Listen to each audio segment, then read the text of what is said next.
My husband disappeared without a trace 6 months ago, leaving nothing behind but a signed divorce paper on our kitchen island. For half a year, I thought he had run off with another woman to start a new life.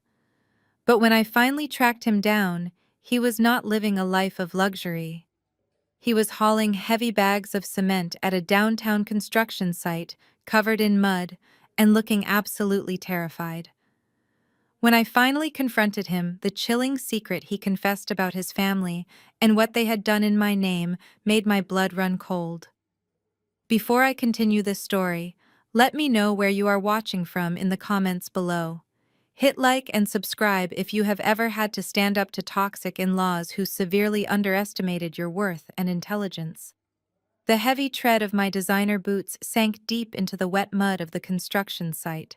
The loud roar of heavy machinery and the sharp shouts of laborers echoed off the half-built concrete walls surrounding us. I did not care about the dirty water ruining my expensive clothes.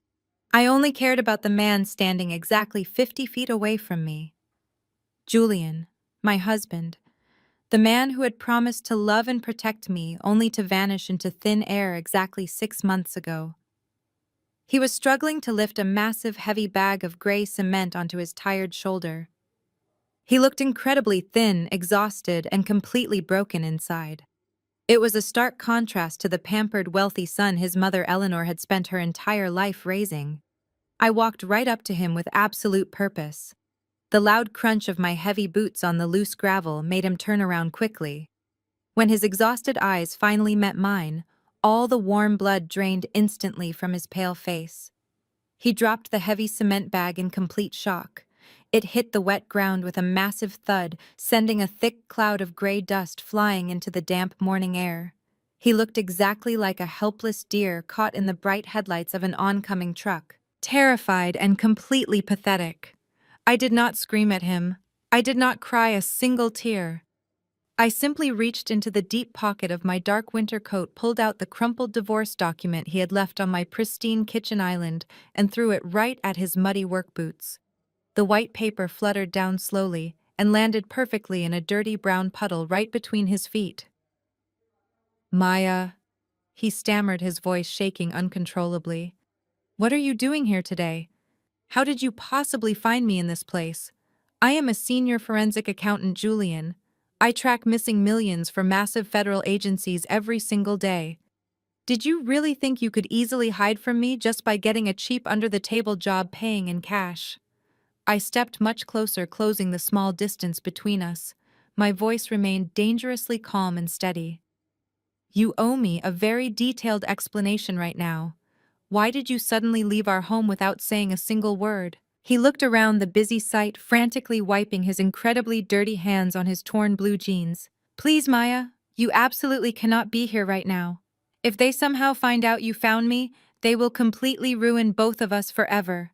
You really need to leave this place immediately before she sees you speaking to me." "Before who sees me?" I demanded, my remaining patience suddenly snapping in half. "Who exactly is they, Julian?" Before he could even attempt to answer, a very loud, angry voice boomed loudly from across the busy site. "Hey, lady, you absolutely cannot be back here right now. This is a highly restricted active work zone. Hard hats only allowed beyond the main gate." I turned around quickly to see a huge burly foreman stomping aggressively toward us, his round face bright red with pure anger. He pointed a very thick, dirty finger directly at my face. "You are officially trespassing on private property. Get back in your fancy black car and drive away immediately before I call the local cops to arrest you. And you, Julian, get back to work right this second or you are completely fired today." Julian flinched violently, instinctively, taking a very large step backward away from me. "Maya, please just go away now," he whispered desperately. I looked calmly at the angry foreman, taking in his highly aggressive stance and the specific company logo boldly embroidered on his bright orange safety vest. Apex Development Group. I smiled slowly, but it was definitely not a warm, friendly smile. It was the terrifying cold smile of a hungry predator who had just successfully cornered her latest prey. "Call the cops," I told the angry foreman, keeping my voice perfectly steady and totally relaxed. I would absolutely love to speak to them today. In fact, while we patiently wait for them to finally arrive, maybe we can deeply discuss the massive financial audit my accounting firm is currently running on Apex Development Group right now. The foreman stopped dead in his tracks, his highly angry expression instantly faltering in pure confusion. What exactly are you talking about right now? My given name is Maya. I am the lead financial auditor officially assigned to fully investigate the massive glaring discrepancies in your recent commercial zoning building permits. I crossed my arms tightly, holding his nervous gaze without ever blinking once. I already know that you have been illegally paying half your crew under the table in pure cash to avoid paying mandatory state taxes.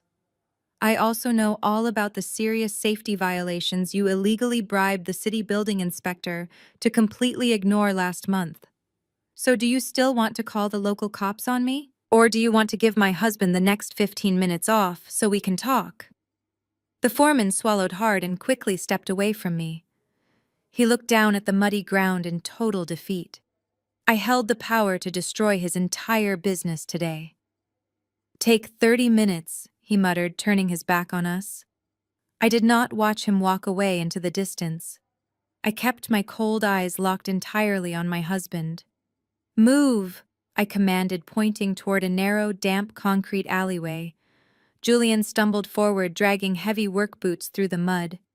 He looked exactly like a guilty man walking toward execution. We finally reached the dark shadow of the secluded alley. He collapsed against the wet wall, sliding down the concrete. He buried his dirty face in his trembling, cold hands. Julian sobbed loudly, sitting right there in the wet dirt. It was an incredibly pathetic sight for a grown man. Stop crying and start talking right now, I commanded sharply. My voice echoed loudly off the narrow gray concrete walls. Why did you leave those papers on my pristine counter? Why have you hidden in this filthy place for months? Julian wiped his running nose with his dirty gray sleeve. I did not want to leave you, Maya, he choked.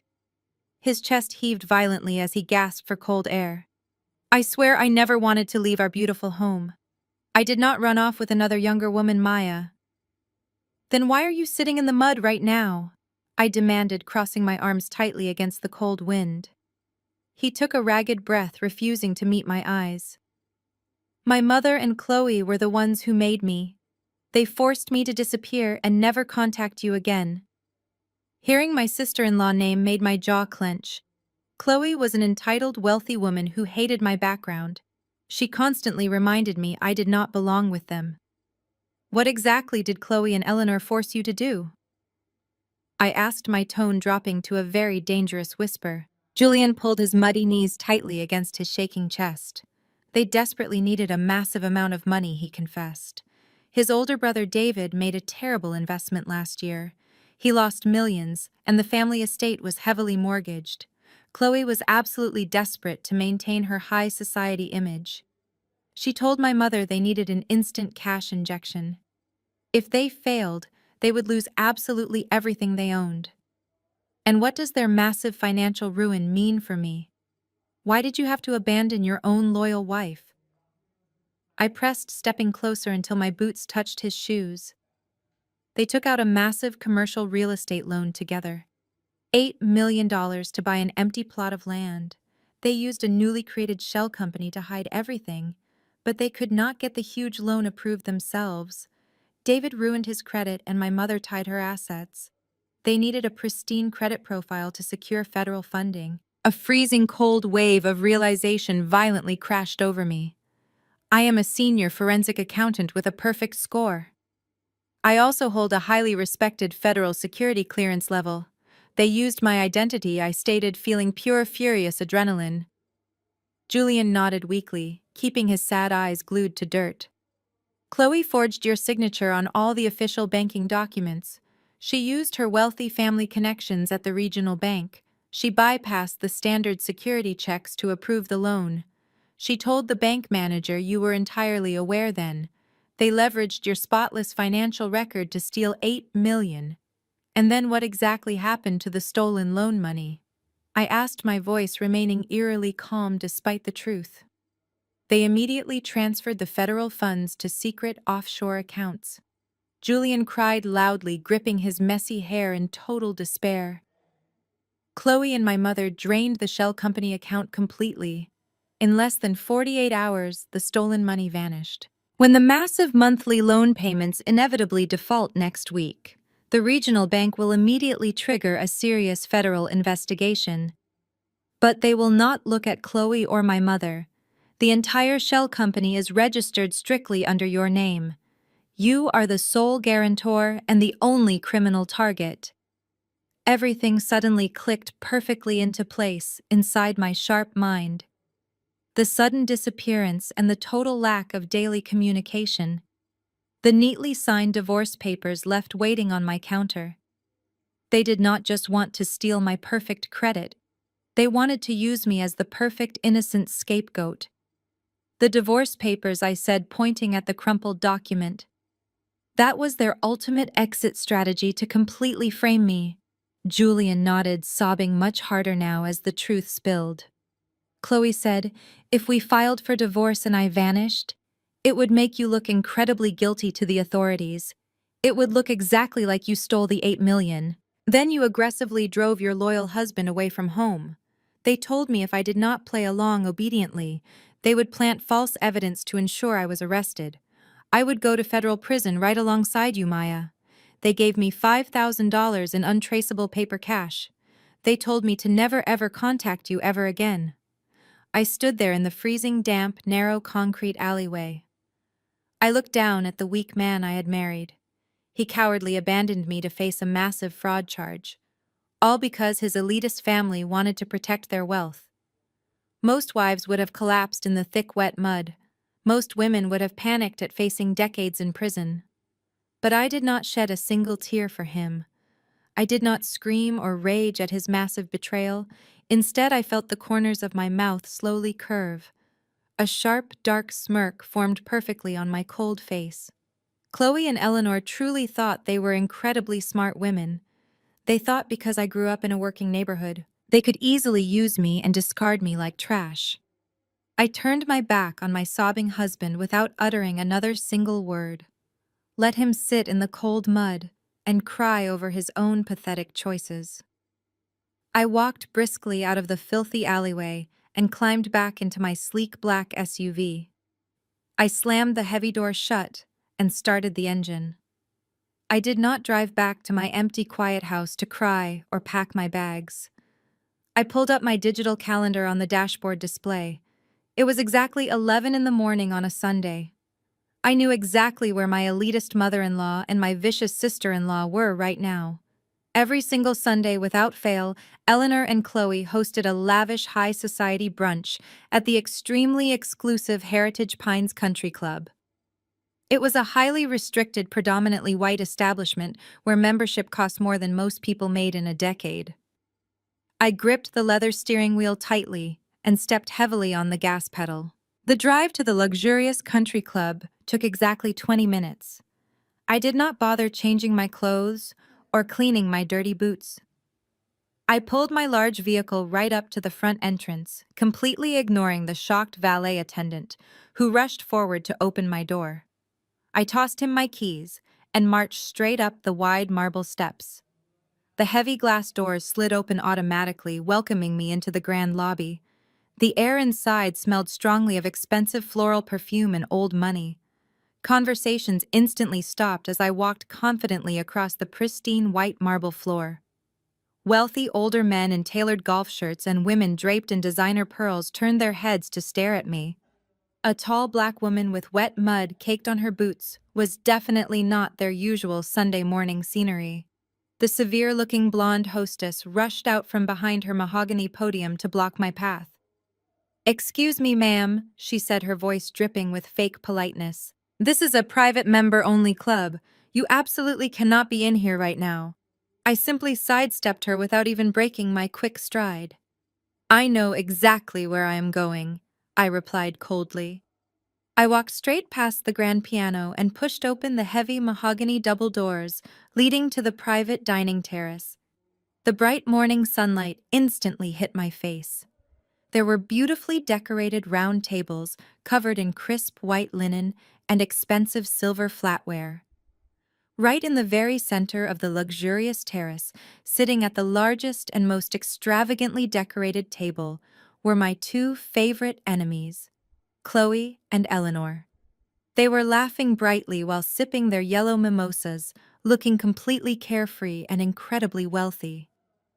Eleanor wore a hideous pink silk blouse, and Chloe wore a pristine white designer dress that probably cost more than Julian made in an entire year working at that filthy construction site. I walked straight toward their table, letting my heavy, muddy boots stomp loudly on the expensive imported terracotta tiles. The loud, aggressive sound made several wealthy guests turn around in their chairs. When Chloe finally saw me walking toward them, her bright fake smile instantly vanished from her pale face.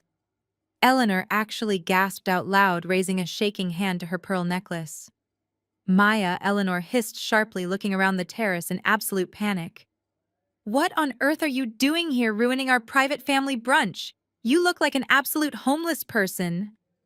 I stopped right at the edge of their table, crossing my arms tightly over my chest. I did not care that 30 rich strangers were openly staring at us now. I looked directly down at Chloe, who was slowly putting her crystal champagne flute back onto the white table. "Hello, Chloe," I said, my voice projecting clearly across the suddenly quiet terrace. "You look incredibly relaxed for a woman who just committed massive federal bank fraud." Several people sitting at the surrounding tables openly gasped at my loud accusation. Chloe instantly stood up from her chair, her pale face flushing bright red with sudden anger and intense embarrassment. "Keep your loud ghetto voice down, Maya," she whispered aggressively, leaning across the table. "You are making a massive scene in front of our important friends. You never knew how to behave properly in civilized upper-class society. That is exactly why Julian finally left you. He could not stand your aggressive attitude anymore." I let out a sharp, dry laugh that echoed loudly across the open terrace. "Really, Chloe? Is that the pathetic story you have been selling to all your wealthy country club friends? Because I just had a very enlightening conversation with Julian about 30 minutes ago, in a filthy, wet alleyway downtown, where he is currently hauling heavy cement bags to hide from the federal authorities." Eleanor let out a loud, choked gasp, pressing her napkin against her mouth. Chloe glared at me with pure venom in her blue eyes. She quickly reached into her expensive designer handbag and pulled out a crisp rectangular piece of paper. She slammed it down hard onto the table right next to my muddy boots. "I know exactly what you are trying to do here, Maya," Chloe said, her voice dripping with heavy racial microaggressions and total condescension. "You found out Julian left you and now you are completely desperate for cash. You people always try to shake us down when things get slightly difficult. That is a cashier check for $50,000. It is untraceable and clears immediately." I looked down at the pale blue check resting on the white tablecloth. $50,000. They really thought I was a cheap, ignorant woman who could be easily bought off and silenced with pocket change. "Take the money, Maya," Chloe commanded, crossing her thin arms defensively. "Take it and go right back to your own side of town where you actually belong. Sign the divorce papers Julian left you, and stay far away from our family. If you quietly disappear today, we will not ruin your little accounting career. But if you keep causing a loud scene here, I will personally make sure you never work in this entire state ever again." I stared at the check and then slowly shifted my cold gaze back up to her arrogant face. They thought they held all the power. They thought their white privilege and inherited wealth made them completely untouchable. I reached down and picked up the blue check, holding it between my fingers. Chloe smirked triumphantly, thinking she had easily won the battle. "See, Eleanor," Chloe said loudly enough for the other tables to hear. "I told you she would eventually take the handout. They always do when they realize they cannot win against us." I did not rip the check. I did not throw it back in her smug face. Instead, I carefully folded the paper exactly in half and slid it directly into my coat pocket. "Thank you for the generous contribution, Chloe," I said, flashing her a brilliant, dangerous smile. I reached into my handbag and pulled out my smartphone. Chloe watched me with a highly confused expression, clearly expecting me to walk away in defeat. Instead, I tapped the screen a few times and placed the device flat on the center of the white tablecloth right next to her half-empty champagne flute.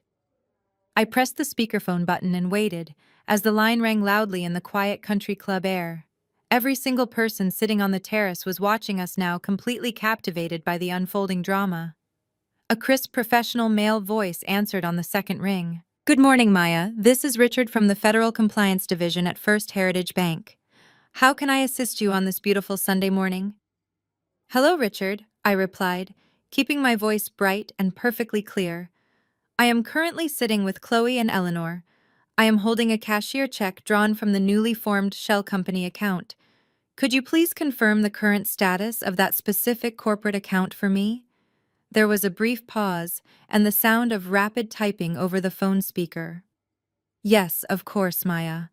As per the legal documents you submitted 3 days ago, proving you are the sole registered guarantor and primary asset holder of that corporate entity, we have fully executed your executive order. All funds within that Shell account are currently frozen, pending a full forensic audit. No withdrawals, transfers, or cashier checks will be honored under any circumstances whatsoever." Chloe physically jumped in her seat, her manicured hands gripping the edge of the table so hard her knuckles turned pure white. "What did you just do?" she hissed aggressively, leaning over the table. "You have absolutely no legal right to touch that money. It belongs entirely to our family." "Richard," I said, completely ignoring Chloe's angry outburst. "Did anyone attempt to authorize a $50,000 cashier check from that frozen account yesterday afternoon?" "Yes," Maya Richard replied calmly. "We flagged the transaction immediately. Since you placed the biometric fraud alert on your personal financial profile, we allowed the paper check to be printed strictly as physical evidence of attempted wire fraud. It holds zero monetary value. The account balance remains totally inaccessible to anyone other than you." "Thank you, Richard," I said, picking up my phone. "Please proceed with the immediate cancellation of all associated secondary credit cards linked to that compromised account. I will speak to you tomorrow morning. Have a wonderful Sunday." I ended the call and slipped the phone back into my handbag. The heavy silence on the outdoor terrace was absolutely deafening. Eleanor was clutching her chest, taking short, shallow breaths, as if she were experiencing a massive heart attack. Chloe was staring at me with a completely unhinged expression, her mouth hanging wide open in pure shock. "You bypassed our corporate firewall," Chloe whispered, her arrogant tone completely gone, replaced by genuine terror. "You stole our money." "I did not steal anything, Chloe," I replied, leaning forward until my face was only inches from hers. "You used my legal name and my pristine credit history to open that illegal shell company. You completely forgot that as a senior forensic accountant, I get automatic federal alerts whenever my personal social security number is used to secure a massive commercial loan. You made me the sole legal owner of the company to frame me. So I simply walked into the bank 3 days ago, provided my legal identification, and took total lawful control of my own company. Your money is completely gone." Right at that exact moment, a young waiter in a crisp white uniform approached our highly tense table. He was holding a small black leather book containing the massive bill for their lavish Sunday brunch. He looked incredibly nervous, sensing the extremely heavy tension radiating from our table. "Your check for the champagne service, ladies," he said quietly, placing the black book carefully on the table. "The total comes to $3,200. Chloe snatched the black book aggressively, eager to assert her elite dominance and prove she was still extremely wealthy. She pulled a heavy platinum credit card from her designer wallet and shoved it onto the waiter's silver tray. "Charge it," she snapped viciously. "And bring me another bottle of your most expensive vintage immediately." The young waiter nodded quickly and rushed back toward the terrace bar. I simply stood there, watching Chloe try to regain her shattered composure. She crossed her arms and glared at me with pure hatred.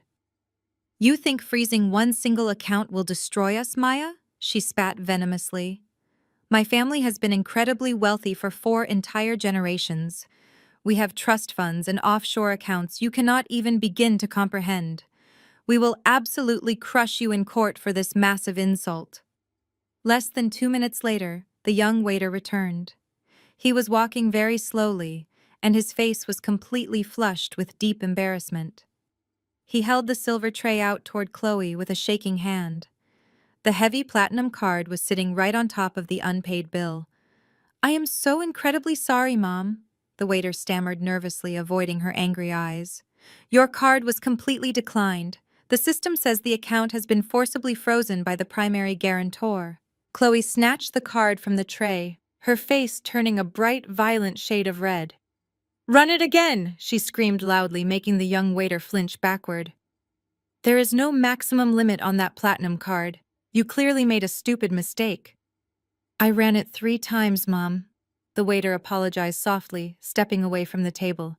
"It was definitely declined. Please provide another form of payment immediately, or I will have to involve the club management." Eleanor frantically dug into her own expensive purse, pulling out a gold credit card. "Here, use mine," she ordered, handing it to the terrified waiter. The waiter took the gold card and hurried away. He returned less than 1 minute later, looking even more apologetic and frightened than before. "I am deeply sorry, Mrs. Eleanor," he whispered, leaning down close to her ear. "Your card was also declined for suspected fraudulent activity. The club manager is currently walking over here right now to discuss the unpaid balance." Eleanor let out a loud, piercing scream of pure frustration, causing every single wealthy patron on the terrace to jump in their seats. "Security!" she shrieked wildly, waving her arms in the air. "Someone call security right now and remove this horrible, dangerous woman from our private club. She is aggressively harassing us and stealing our money." 2 large security guards in dark suits immediately began walking briskly toward our table. I did not panic, and I definitely did not run away. I calmly buttoned my dark winter coat, preparing to leave the luxurious terrace on my own terms. I looked down at the 2 miserable women sitting at the table. Their fake high society masks had completely melted away, revealing the ugly, desperate truth underneath. "You can scream for security all you want, Eleanor," I said, my voice slicing easily through her loud, dramatic crying. "But they cannot save you from the federal government. Since I froze the $8 million you stole, the massive monthly mortgage payment for your incredible family estate will bounce tomorrow morning. And because you used your beautiful luxury mansion as collateral to secure the fraudulent loan, the bank will officially initiate foreclosure proceedings. Enjoy your expensive champagne today, ladies." I smiled warmly, turning my back on them as the angry club manager finally arrived at their table, flanked by the large security guards. I did not wait to hear their pathetic excuses or watch them awkwardly try to explain their declined credit cards to the judgmental wealthy crowd. I simply walked away, my heavy boots making a highly satisfying sound against the imported tiles. Because the federal bank will be placing a massive, ugly foreclosure sign directly on your pristine green front lawn by Wednesday morning. Have a very nice day. I drove away from the country club that Sunday afternoon, feeling a brief sense of deep satisfaction, but I knew the war was far from over. Chloe was a woman who had never been told no in her entire privileged life. She was not going to simply surrender and accept defeat. By 8 o'clock on Monday morning, my brief moment of victory was completely shattered. I parked my car in the private garage beneath my accounting firm and walked toward the private elevator. A tall man wearing a cheap gray suit suddenly stepped out from behind a concrete pillar blocking my path. He held a thick stack of legal documents securely in his right hand. "Maya?"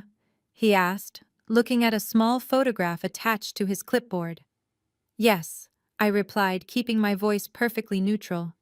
"You have been officially served," he said forcefully, shoving the heavy stack of papers into my hands before quickly walking away.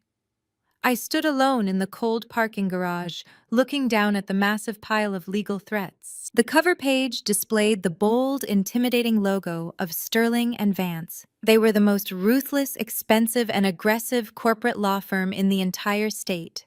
They were the exact kind of high-powered lawyers who exclusively protected the generational wealth of the elite. I took a deep breath and stepped into the elevator, flipping through the thick pages as I rode up to my office. Chloe had not wasted a single second. She had weaponized her massive family wealth to hit me with a vicious multi-million-dollar defamation lawsuit.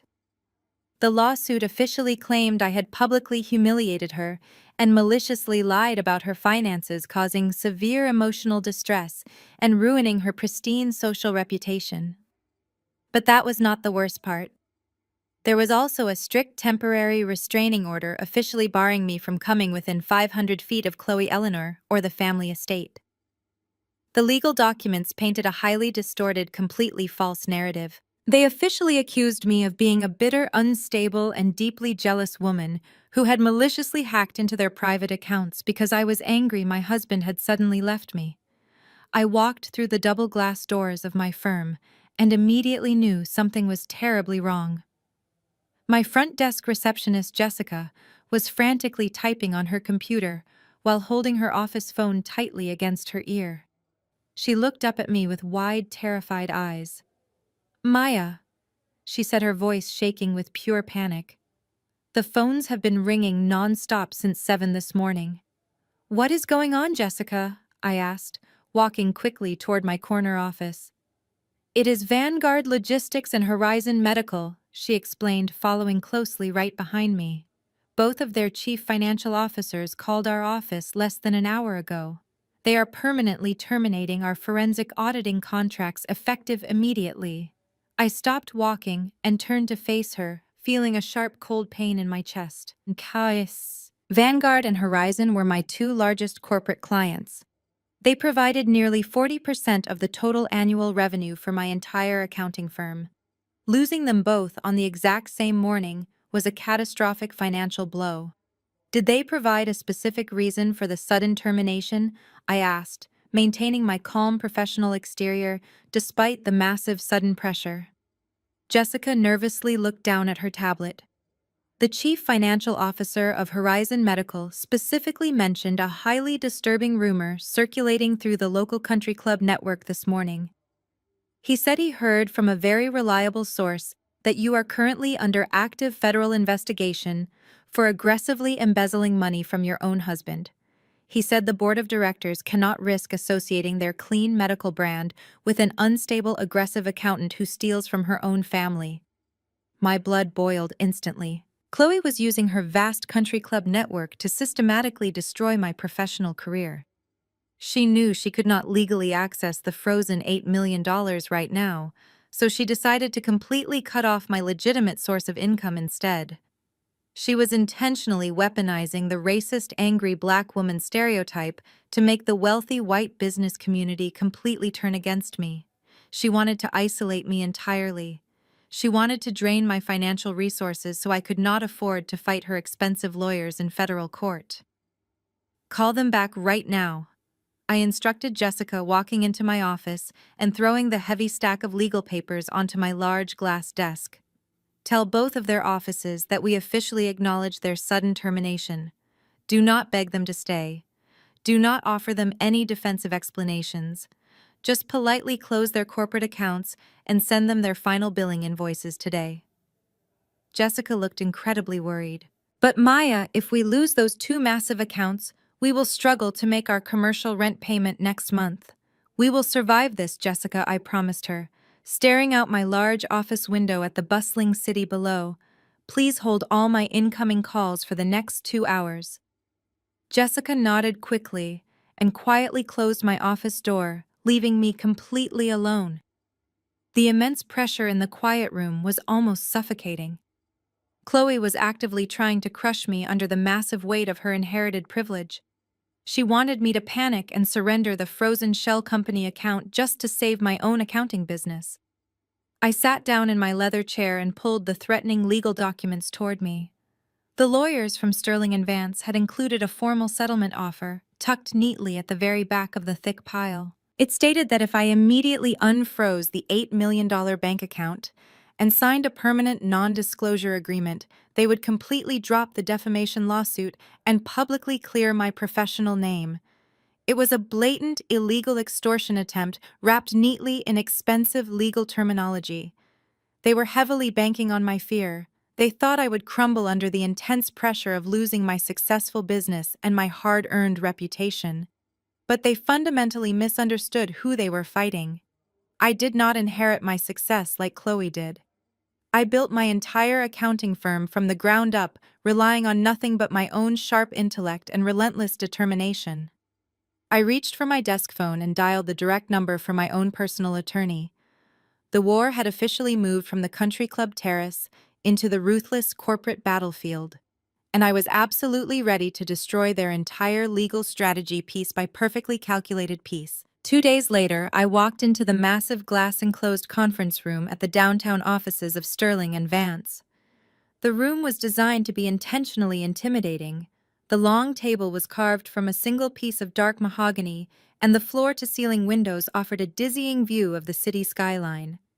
Sitting on one side of the massive table like a royal tribunal were Chloe Eleanor and Julian, older brother David. They were flanked by 3 older white men in extremely expensive custom-tailored suits. These were the high-powered senior partners of the law firm. I walked in entirely alone, carrying nothing but a single sleek red leather folder. I pulled out a heavy chair opposite them and sat down, placing the red folder neatly in front of me. I did not bring my own attorney. This absolute display of solitary confidence clearly unsettled the senior lawyers, but Chloe just smiled a highly arrogant, predatory smile. She looked at my empty side of the table and let out a soft, mocking laugh. "You could not even afford to bring a cheap public defender today, Maya," she asked, leaning back in her plush leather chair. "I guess losing those 2 massive corporate clients really hit your bank account hard this week." I did not respond to her petty taunt. I simply looked at the lead attorney, waiting for him to begin the mandatory mediation session. The oldest lawyer, a man with silver hair and a deeply condescending voice, cleared his throat and opened a thick, perfectly organized binder. "Miss Maya," he began, looking at me over the rim of his expensive reading glasses. "We requested this private mediation session today to offer you a highly generous alternative to total financial and legal ruin. My clients are incredibly merciful people. Despite the massive emotional damage and severe public humiliation you have caused this distinguished family, they are willing to offer you a highly beneficial compromise." I folded my hands on top of the dark wood table. "I am listening," I said, keeping my voice perfectly flat and emotionless. David shifted uncomfortably in his expensive chair. He was a weak, greedy man who had squandered his own inheritance on terrible investments and high-stakes gambling. "Listen, Maya," David said, trying to sound like a tough, authoritative businessman. "We all know you are completely cornered right now. The federal bank is going to start asking very hard questions about that frozen $8 million by tomorrow morning. If you try to blame my mother or my wife, the authorities will instantly look at the paper trail. The shell company is exclusively registered in your legal name. You are the sole guarantor. You will definitely go to federal prison for a very long time." The lead attorney held up a single crisp sheet of paper. "We have drafted a highly comprehensive settlement agreement," he explained smoothly. "If you sign this legally binding document right now, you officially admit to a lesser charge of gross financial negligence. You will state on the official record that you poorly managed the corporate loan funds due to intense personal stress from your failing marriage. If you unfreeze the bank account and quietly transfer the $8 million back to my clients today, we will use our vast legal network to ensure you face absolutely zero jail time. You will lose your accounting license, of course, but you will keep your personal freedom. Furthermore, we will immediately drop our multi-million-dollar defamation lawsuit against you." Chloe leaned forward, resting her elbows on the shiny mahogany table. Her blue eyes were completely cold and devoid of any basic human empathy. "It is an incredibly generous offer, Maya," she said, her voice dripping with deep racial condescension and elitist arrogance. "You should be extremely grateful we are giving you this rare opportunity. You grew up with absolutely nothing in a highly questionable neighborhood. When Julian married you, we kindly welcomed you into a world of immense wealth and high culture you never could have achieved on your own. We gave you a temporary seat at our prestigious table, But people like you always eventually ruin a good thing because you do not know how to behave in polite society. You got too greedy and too aggressive. Now it is time for you to understand your actual place in the real world. Take the deal, Maya. Accept your inevitable defeat quietly and go back to the cheap neighborhood where you actually belong before we truly destroy your entire life. Eleanor nodded slowly in total agreement with her cruel daughter-in-law.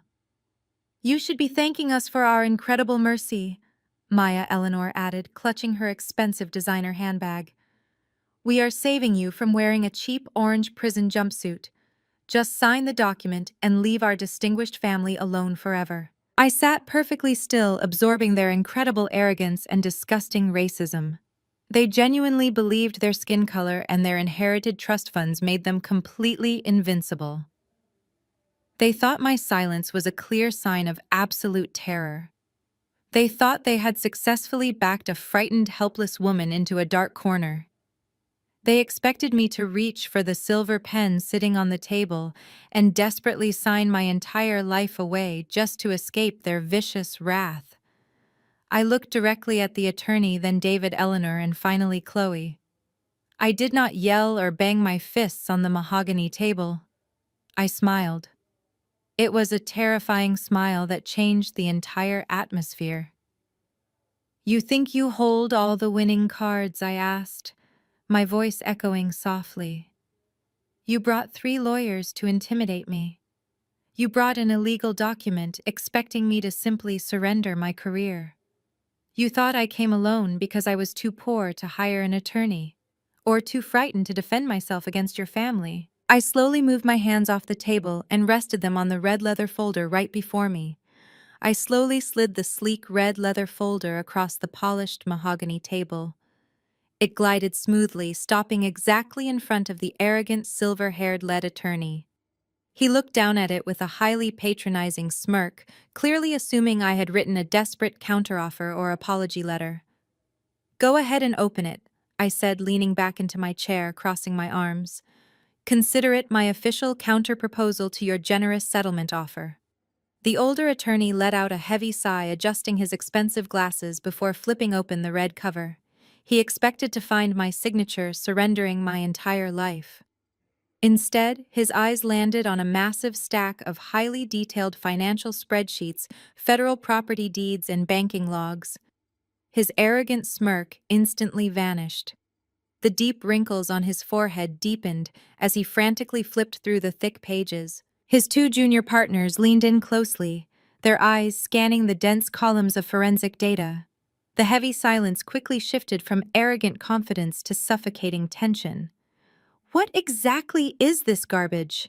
Chloe demanded, rolling her blue eyes. Are you trying to bore us to death with your stupid accounting math, Maya?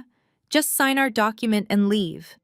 I kept my eyes locked entirely on the pale face of the lead attorney.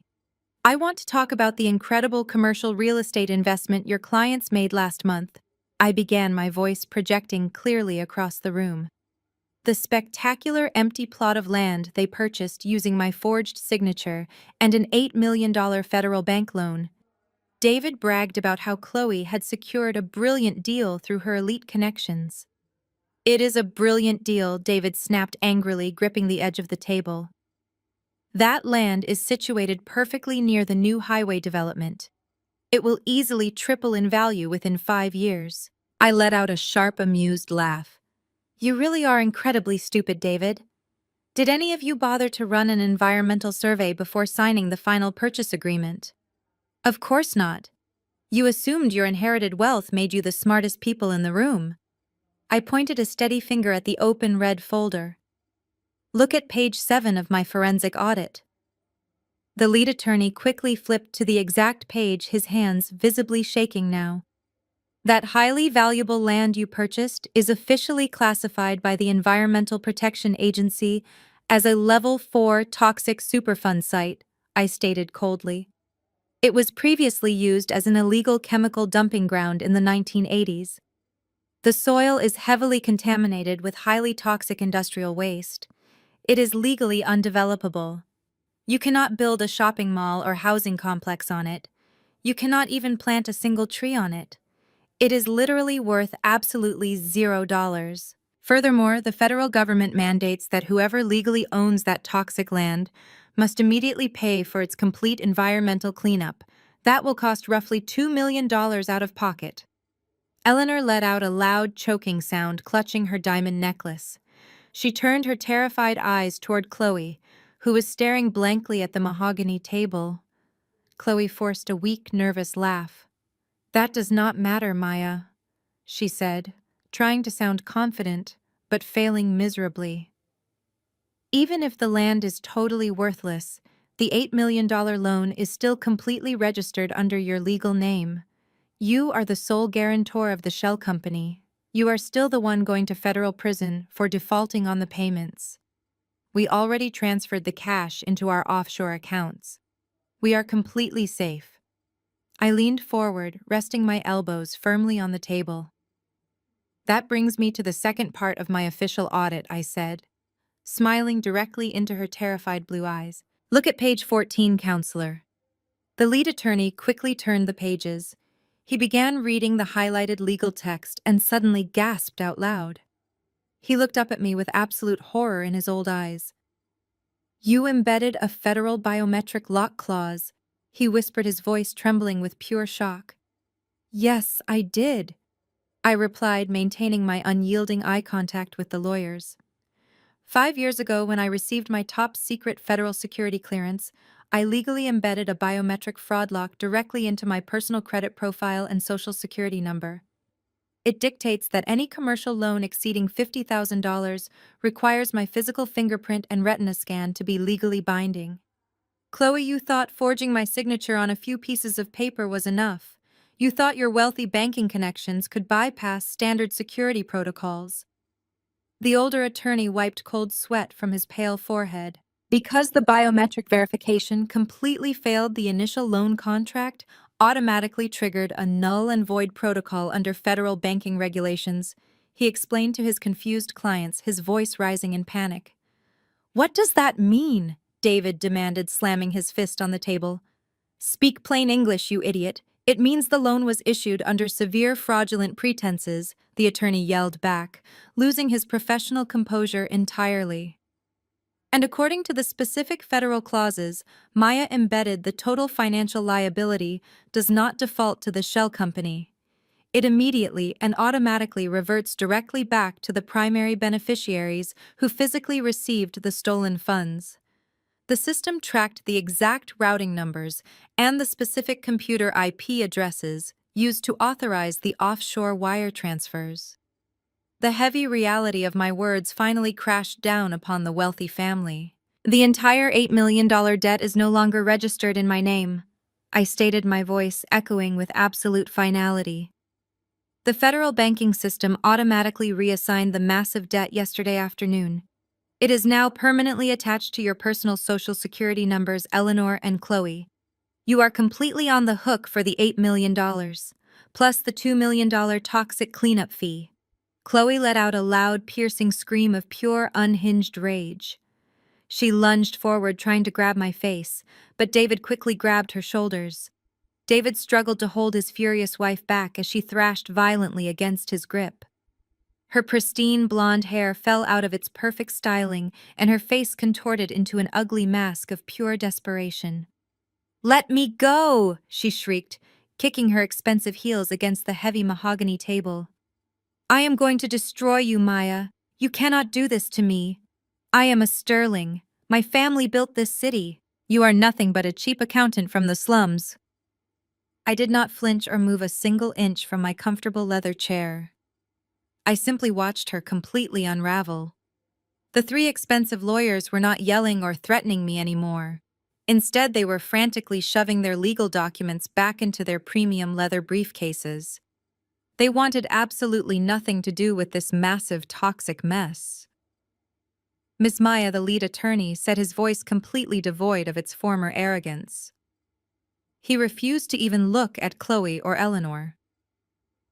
"We formally withdraw our settlement offer. Furthermore, effective immediately, Sterling and Vance will no longer be representing these individuals in any legal capacity whatsoever. We strongly advise you to contact federal authorities." He snapped his briefcase shut and practically sprinted out of the glass conference room, followed closely by his two panicked junior partners. They were abandoning a sinking ship, and Chloe was the heavy anchor dragging everyone straight to the dark bottom of the ocean. Eleanor finally found her voice. She stood up slowly, her knees visibly shaking beneath her designer silk skirt. She looked at her daughter-in-law with an expression of pure, unadulterated hatred. "You told me this was a completely foolproof plan," Eleanor whispered, her voice trembling with intense fury. "You promised me your banking connections would bypass all the federal security protocols. You swore my assets were totally shielded behind the corporate veil." Chloe ripped herself out of David's weak grasp and glared at her mother-in-law. "Do not you dare try to blame this entirely on me, you old hag." Chloe spat viciously, adjusting her ruined designer jacket. "You were the one who authorized the initial wire transfers. You signed the federal paperwork alongside me to push the loan through faster. We are completely in this mess together." I calmly picked up my red leather folder from the dark table and stood up. I had accomplished exactly what I came here to do. I walked out of the heavy glass doors, leaving them to their toxic family meltdown. I walked down the quiet carpeted hallway toward the main elevator bank. There was a small complimentary coffee station near the glass elevators. I poured myself a fresh cup of dark roast coffee and stood casually near the closed elevator doors, waiting for my ride down to the lobby. Less than 30 seconds later, the heavy conference room doors violently burst open. Chloe marched out into the hallway, her face bright red with anger. Eleanor was walking right behind her, screaming at the top of her lungs, completely ignoring the strict professional decorum of the law firm. "You ruined my entire family!" Eleanor shrieked, her voice echoing loudly down the long corridor. "You arrogant, reckless, spoiled child! You thought you were so much smarter than everyone else just because your father owns a yacht club. You destroyed my financial legacy. You doomed my retirement. The federal government is going to take my beautiful luxury mansion and throw me out onto the cold street." Chloe stopped walking and spun around to face the older woman. Her eyes were wide with unhinged manic energy. "What legacy, Eleanor?" She laughed, a harsh, bitter sound that made David flinch. "You have absolutely no legacy left. Your pathetic dead husband gambled away half your fortune 10 years ago, and your useless son David lost the rest on terrible stock options. Your massive estate has been secretly mortgaged 3 times. You were already completely broke, Eleanor. I was the only person in this pathetic family who actually had the guts to do what was necessary to save your fake high society image." David stepped between the two angry women, holding his hands up defensively. "Please keep your voices down," David begged, looking around nervously as several paralegals and junior attorneys poked their heads out of their glass offices to watch the massive spectacle. "People are staring at us. We need to go home and figure out a new legal strategy immediately." "There is no new strategy, you absolute idiot!" Chloe screamed, slapping his hands away from her shoulders. "The federal bank flagged my social security number. Do you understand what that means? My personal accounts are going to be completely frozen by tomorrow morning. My trust fund will be heavily audited. Because of your stupid broke family, I am going to federal prison." Eleanor lunged forward with surprising speed and slapped Chloe squarely across the face. The loud, sharp cracking sound echoed through the entire hallway. Chloe stumbled backward, her hand flying up to her bright red cheek. "You ungrateful, vicious little snake!" Eleanor hissed, her chest heaving violently. "You dragged my innocent family into your illegal scheme. I will personally call the federal investigators myself and testify against you. I will tell them everything was your idea from the very beginning. I will make sure you rot in a federal cell for the rest of your miserable life." Chloe let out a feral scream and launched herself at the older woman. She grabbed Eleanor by her expensive pearl necklace and yanked hard. The heavy silk string snapped instantly, sending dozens of expensive white pearls scattering wildly across the carpeted floor. David shouted in panic, trying to pull his violent wife off his screaming mother. The two wealthy women clawed at each other, ripping expensive fabrics and screaming terrible, vicious insults that exposed every single dark secret their family had ever kept hidden. I stood perfectly still by the elevator, sipping my hot black coffee. I watched the elite women physically destroy each other in the middle of a prestigious corporate law firm. They were tearing down their own false empire from the inside out. I did not need to raise my voice or throw a single punch. Their own massive greed and blinding arrogance had done all the heavy lifting for me. The elevator doors finally chimed softly behind me and slid wide open. A team of large building security guards rushed past me, rushing down the hallway to separate the bleeding, screaming women. I stepped into the empty elevator, turned around, and offered them a final, highly satisfied smile before the metal doors smoothly closed, shutting them out of my life completely. I stepped into the empty elevator, turned around, and offered them a final, highly satisfied smile before the metal doors smoothly closed, shutting them out of my life completely. 2 days passed without a single word from my wealthy in-laws. I spent my time rebuilding my accounting firm and taking on new clients who actually respected my incredible talent. Then on Thursday night, my cell phone rang loudly across my quiet living room. I looked at the bright screen and saw Eleanor calling me. I almost ignored it, but my sharp intuition told me her massive ego had finally broken.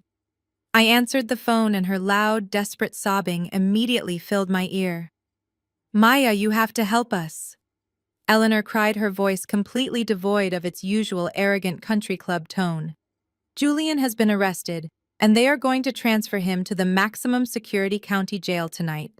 I took a slow sip of my hot tea, feeling absolutely zero sympathy for the man who had completely abandoned me. "Why exactly are you calling me to fix your family problems?" "Eleanor," I asked, keeping my voice perfectly calm. "Because all my bank accounts are completely frozen," she sobbed loudly. "The federal authorities locked my trust fund and my credit cards are entirely useless.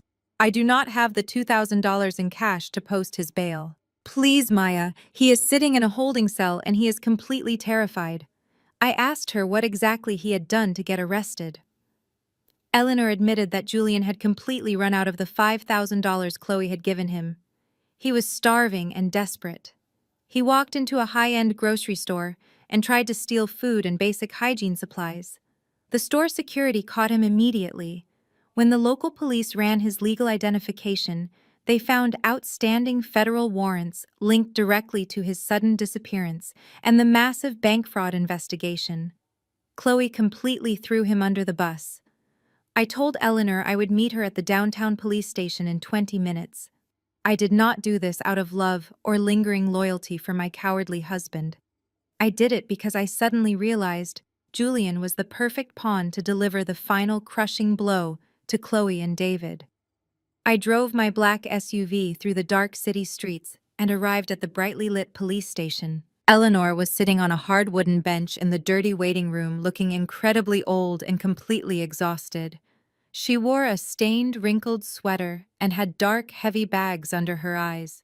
She looked nothing like the wealthy, elite woman who had mocked my background just a few days ago.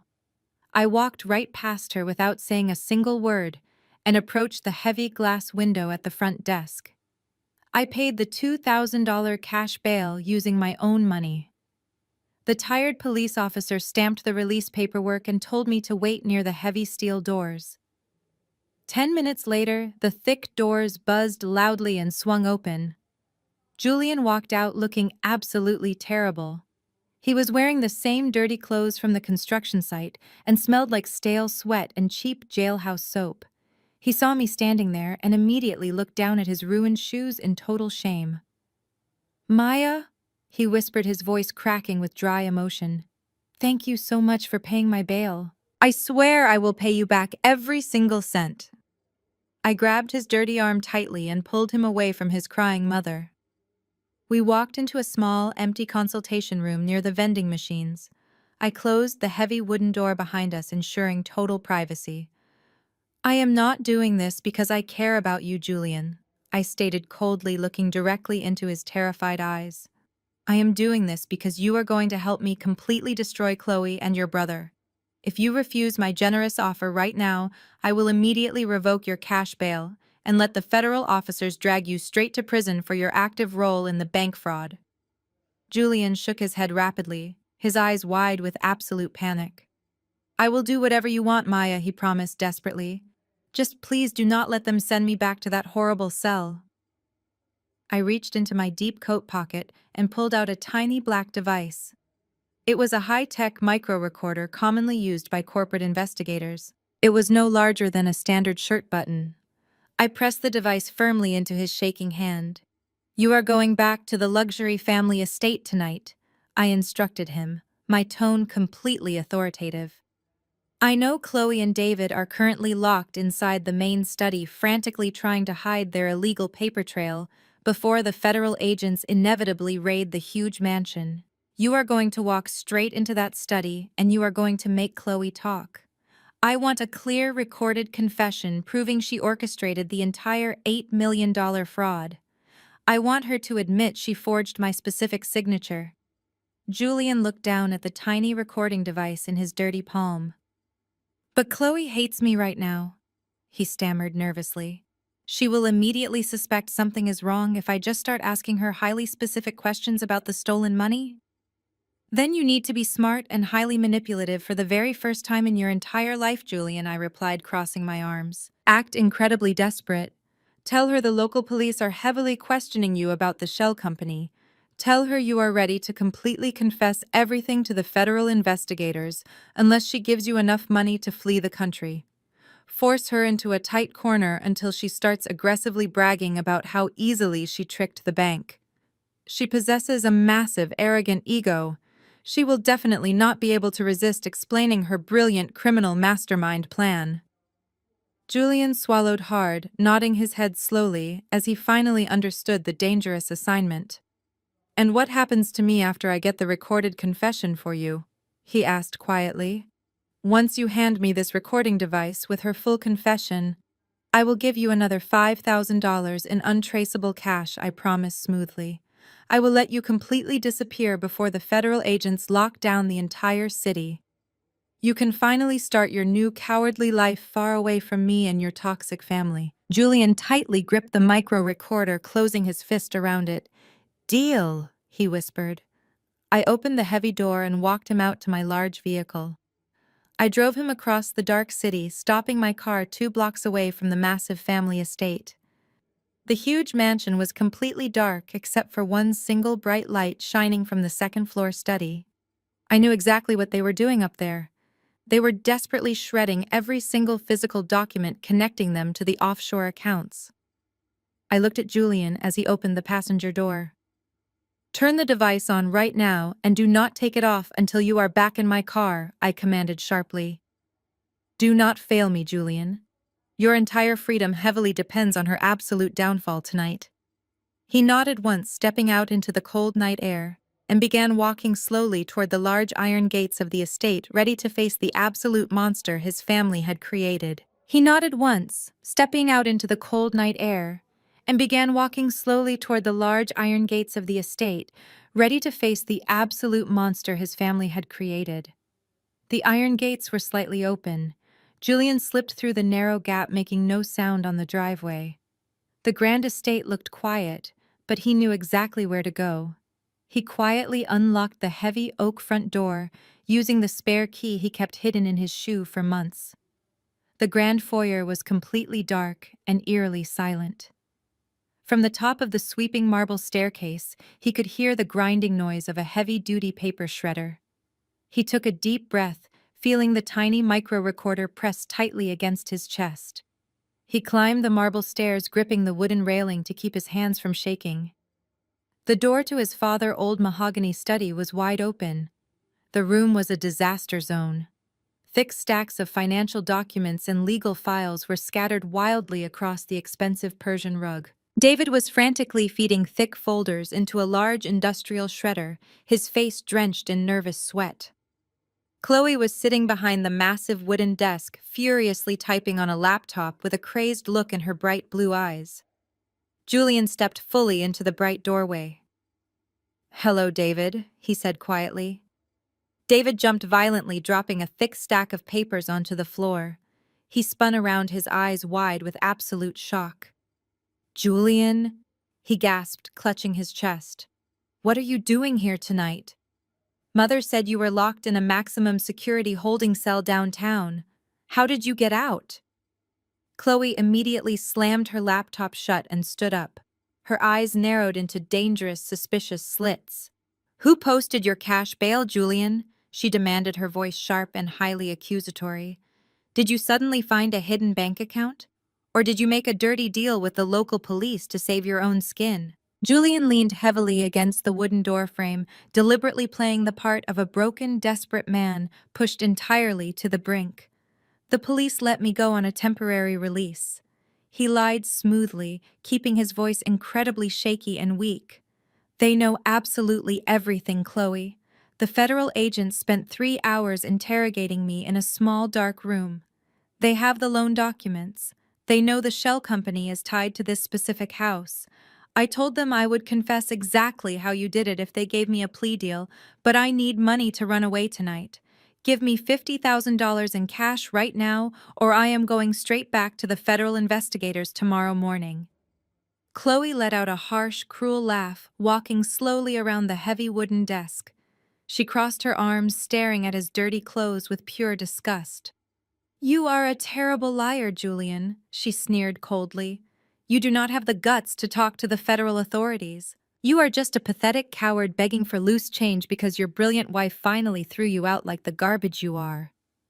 Julian forced himself to step further into the bright room, fighting the intense urge to run away. I am not lying to you, Chloe, he insisted, raising his voice to sound genuinely angry. The federal agents literally laughed at the fake documents you created. They said the forgery on Maya's signature was incredibly sloppy. They said only a completely arrogant idiot would leave such an obvious paper trail leading directly back to this exact address. It was the perfect psychological trap. Chloe's massive, fragile ego instantly flared at the severe insult. Her face turned a violent shade of red. Sloppy, she hissed aggressively, taking another step toward him. That signature was an absolute masterpiece, you pathetic fool. The bank manager approved the $8 million transfer in less than 20 minutes. Do you really think they closely scrutinize the paperwork when someone who looks exactly like me walks into their lobby? Nobody questions a wealthy white woman at a bank, Julian. They served me premium coffee and happily processed the massive loan without asking a single hard question. They practically handed me the millions because my last name is Sterling, and I wore a custom designer suit. Do not you dare call my brilliant work sloppy. Julian swallowed hard, knowing the tiny device had just captured the golden confession. But he needed the rest of her vicious plan to completely destroy her. He looked over at his older brother who was staring at his wife. Then what happens when they finally come knocking on this front door tomorrow morning? Julian pressed, keeping the heavy pressure on her. The money is frozen. The toxic land is worthless. You cannot possibly fight the federal government, Chloe. We are all going down for this massive crime. Chloe smiled a sinister, selfish smile. She glanced at the closed laptop on the desk, then looked back at Julian. We are not going down for anything, she corrected him, her voice dripping with absolute malice. David and Eleanor might face the consequences, but I will be completely gone by sunrise. David dropped the papers. What are you talking about, Chloe? He asked, his voice trembling with sudden fear. Chloe rolled her eyes, looking at her husband like a disgusting insect. Did you really think I would stay here and go to prison for your pathetic family? She laughed cruelly. I just finished hacking into your mother's private retirement fund. She kept her secret emergency passwords written in a notebook in her bedroom. I am currently draining her final $2 million into an untraceable offshore crypto account. My private flight to Switzerland departs in exactly 4 hours. You and your horrible mother can rot in a federal cell forever. You were all just disposable pawns to me anyway. Julian felt a cold chill run down his spine. The absolute monster had finally revealed her true face. The absolute monster had finally revealed her true face. Julian stood completely still, absorbing the sheer magnitude of her betrayal. She was entirely willing to let her own husband and his elderly mother rot in a maximum security federal prison just so she could live a life of incredible luxury in Switzerland. David looked at his wife as if he was seeing a complete stranger. "You are stealing my mother retirement money," David whispered, his voice breaking with deep, painful realization. "You are abandoning us." Chloe simply shrugged her shoulders, showing absolutely zero remorse. "I am simply surviving, David," she replied coldly, picking up her heavy designer handbag. "You should have been much smarter." Julian knew he had absolutely everything he needed. The tiny micro recorder pressed firmly against his chest had captured every single vicious word. He slowly began backing away toward the heavy wooden door of the study. "I need to leave right now," Julian said, his voice shaking slightly. "If the federal agents find me here, they will arrest all of us tonight." "Good luck in federal prison, Julian," Chloe mocked, waving her manicured hand dismissively. "Try not to cry too loudly when they lock your cell door." Julian turned around and grabbed the brass door handle, but in his sudden rush to escape, his dirty jacket shifted awkwardly. The heavy rectangular battery pack connected to the tiny micro recorder slipped completely out of his inside pocket and dangled visibly on a thin black wire. David caught the sudden movement out of the corner of his eye. He stared at the black wire hanging from his brother's jacket. "What exactly is that?" David demanded, his voice suddenly dropping into a dangerous dark tone. Julian froze completely, his heart hammering wildly against his ribs. "Nothing." Julian stammered quickly, trying to shove the heavy battery pack back into his coat pocket. "It is just my cheap cell phone charger." David lunged forward with incredible speed for a man his size. He grabbed Julian roughly by the shoulder and violently yanked the front of his dirty jacket open. The tiny black microphone was taped securely to his white shirt, blinking with a very small red light. "He is wearing a federal wire," David screamed in absolute panic. "He is secretly recording us right now." Chloe dropped her heavy designer handbag onto the wooden floor. Her pale face turned a highly terrifying shade of bright red. "Grab him!" she shrieked wildly, pointing a sharp manicured finger directly at Julian. "Do not let him leave this room with that recording." David tackled his younger brother, driving his shoulder hard into Julian's chest. The two grown men crashed violently onto the expensive Persian rug, knocking over a heavy antique side table. Thick financial documents and shredded papers flew wildly into the warm room air. Julian fought back with a sudden burst of pure, desperate adrenaline. He knew if they completely destroyed the tiny recording device, Maya would immediately revoke his cash bail and throw him straight back into the cold jail cell forever. He threw a hard punch, hitting David squarely in the jaw. David groaned in pain, temporarily loosening his tight grip. Julian scrambled desperately across the wooden floor, ripping the tiny microphone and the connected USB memory drive right off his torn shirt. He scrambled to his feet, clutching the small black drive tightly in his sweaty hand. Chloe was already rushing toward him, her eyes wide with total manic desperation. Julian did not run toward the heavy wooden door because David was already blocking the main exit. Instead, he ran directly toward the massive glass window overlooking the dark front driveway. He grabbed the heavy brass latch and threw the large window wide open. The freezing night air rushed instantly into the hot, chaotic study. He looked straight down at the dark driveway. I was standing there, leaning casually against the sleek hood of my black vehicle, waiting patiently for my ultimate prize. Maya. Julian screamed at the top of his lungs, his voice echoing loudly across the massive, quiet estate. "Catch it right now!" He threw the small black USB drive straight out the open window, using every single ounce of strength he had left. The tiny black device sailed smoothly through the cold night air.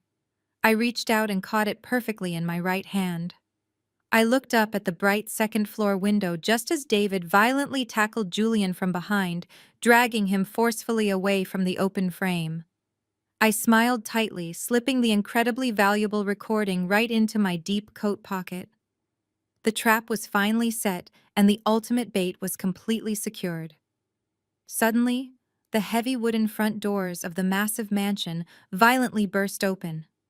Chloe ran out onto the grand stone porch, breathing heavily. She was not holding her designer handbag anymore. She was holding a heavy black handgun directly aimed at my chest. I did not flinch or scream. I stood perfectly still next to my vehicle, staring down the dark barrel of her expensive weapon. "You are legally trespassing on private property, Maya," she screamed, her voice echoing wildly into the dark night. "Give me that recording device right now, or I swear I will shoot you dead and claim highly justified self-defense." She clicked the safety off with a loud, sharp sound. I slowly walked around to the driver's side of my heavy vehicle, opening the strong metal door to shield my body. I looked at the highly desperate wealthy woman standing on her grand stone porch, completely unraveled and totally terrified.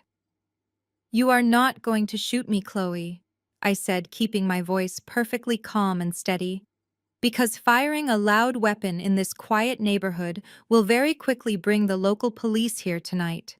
And when they arrive, they will definitely find your shredded files. Run to Switzerland, Chloe. Run extremely fast, because the federal agents will be waiting." I drove quickly away into darkness. I drove quickly away into darkness. The heavy adrenaline was still pumping violently through my veins, but my mind remained incredibly sharp and completely focused. As soon as I reached the absolute safety of my downtown office, I plugged the small black USB drive into my highly secured computer terminal. I listened to the crystal-clear audio recording of Chloe eagerly confessing to massive federal bank fraud and her vicious plan to completely drain Eleanor retirement accounts. It was the ultimate smoking gun.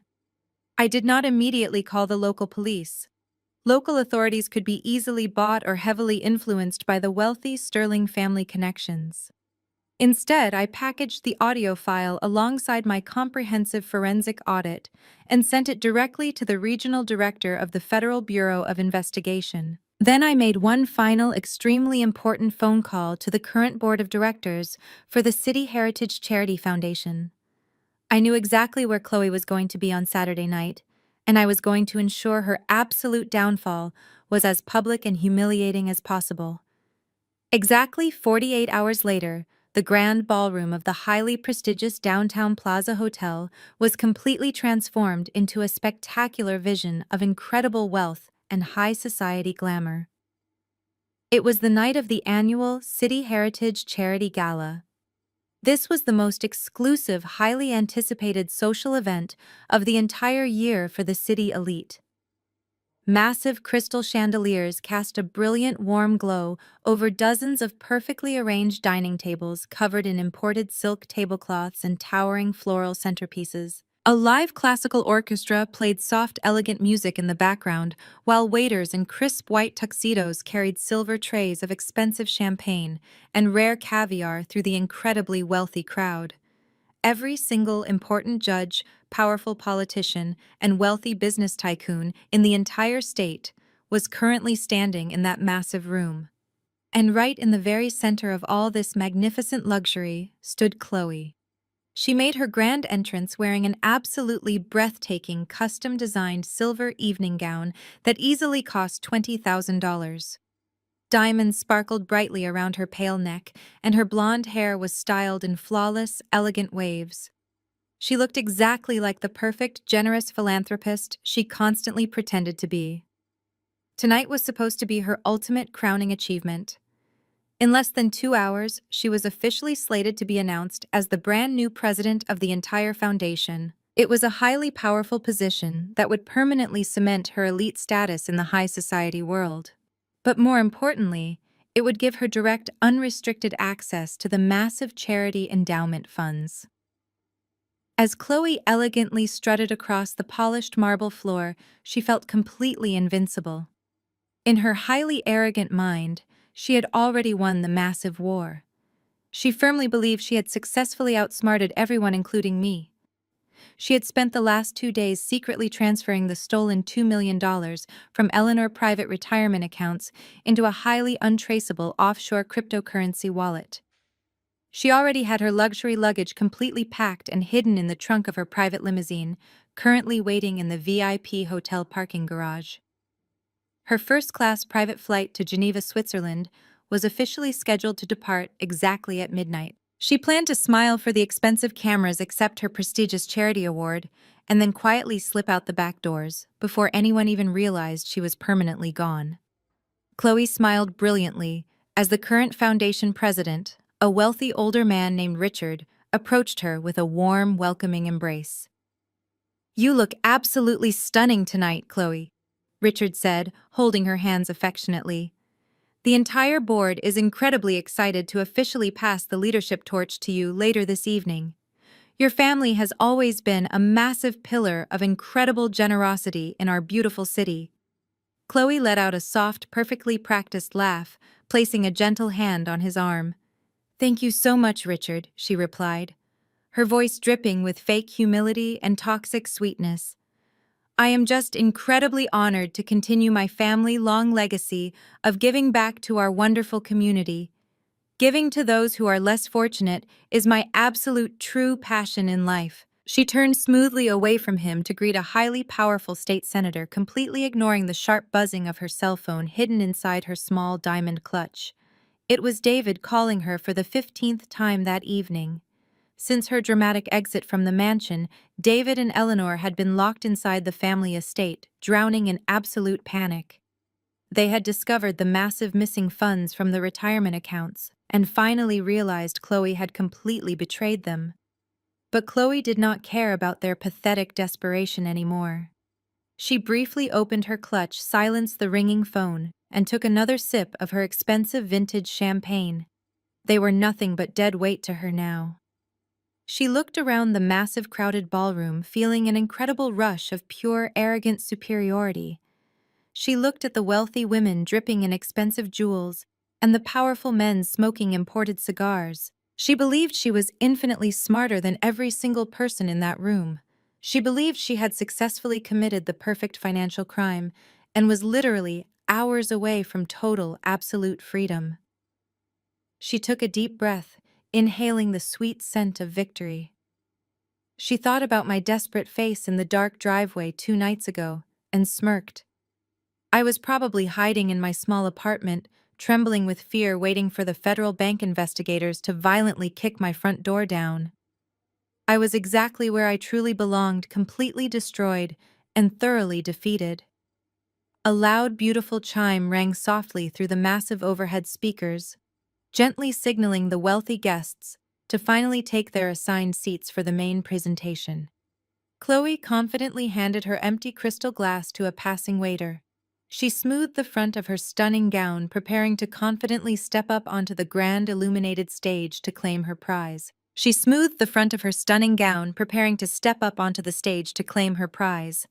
the massive double doors of the ballroom swung wide open. The loud sound of heavy brass hinges echoing across the room drew the attention of hundreds of wealthy guests. I stood perfectly framed in the grand entryway. I did not wear a cheap dress. I wore a breathtaking custom emerald silk gown cascading beautifully down to the marble floor.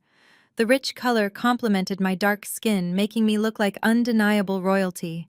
My hair was elegantly pinned up, exposing my long neck and the incredibly expensive diamond necklace resting against my collarbone. I did not look like a defeated woman running from a federal bank fraud investigation.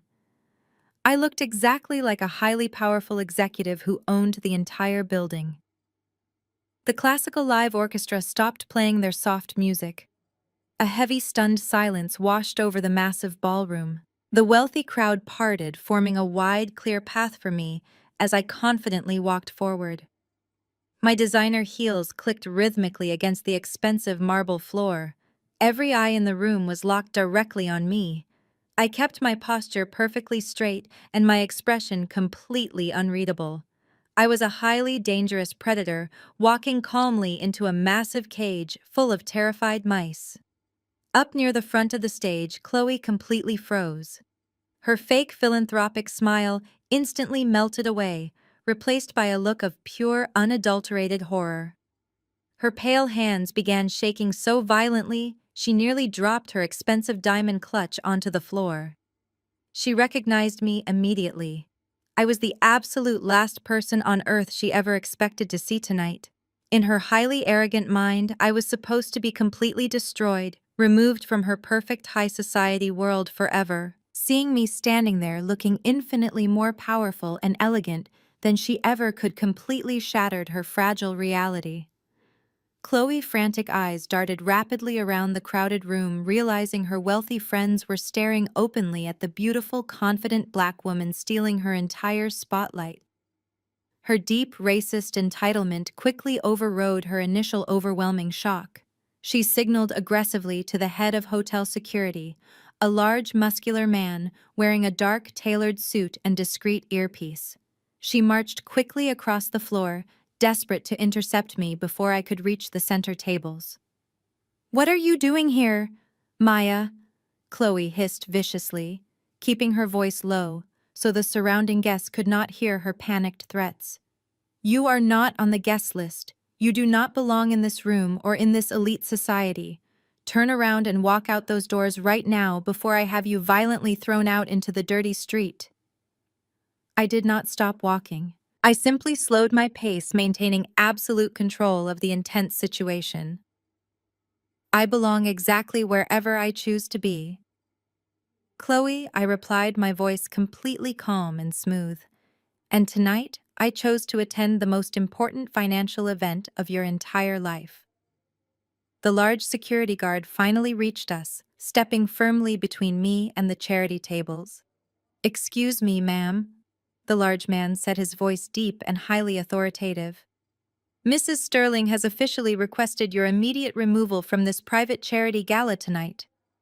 I need to see your formal invitation right now, or I will have to physically escort you off the hotel premises immediately." Chloe crossed her thin arms over her expensive silver gown, a highly smug, triumphant smile returning quickly to her pale face. "Throw her out right now," Chloe ordered the large guard, pointing a sharp, manicured finger directly toward the open double doors. "She is a dangerous, unstable woman who is currently under active federal investigation. She is completely trying to ruin our beautiful, prestigious charity event."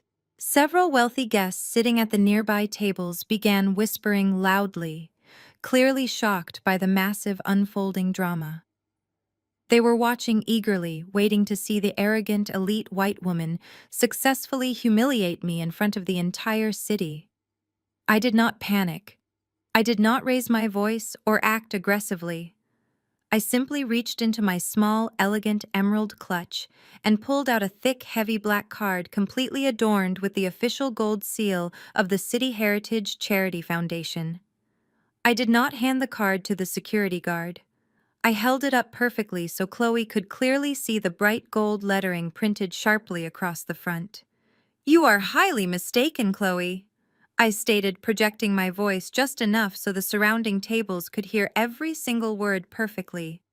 "I am not an uninvited guest tonight, and I am definitely not under any active federal investigation." I turned my sharp gaze directly to the large security guard. "My name is Maya. I am the lead senior forensic auditor formally hired by the Foundation Board of Directors exactly 24 hours ago. I was officially brought in to conduct an emergency comprehensive review of the entire charity financial endowment.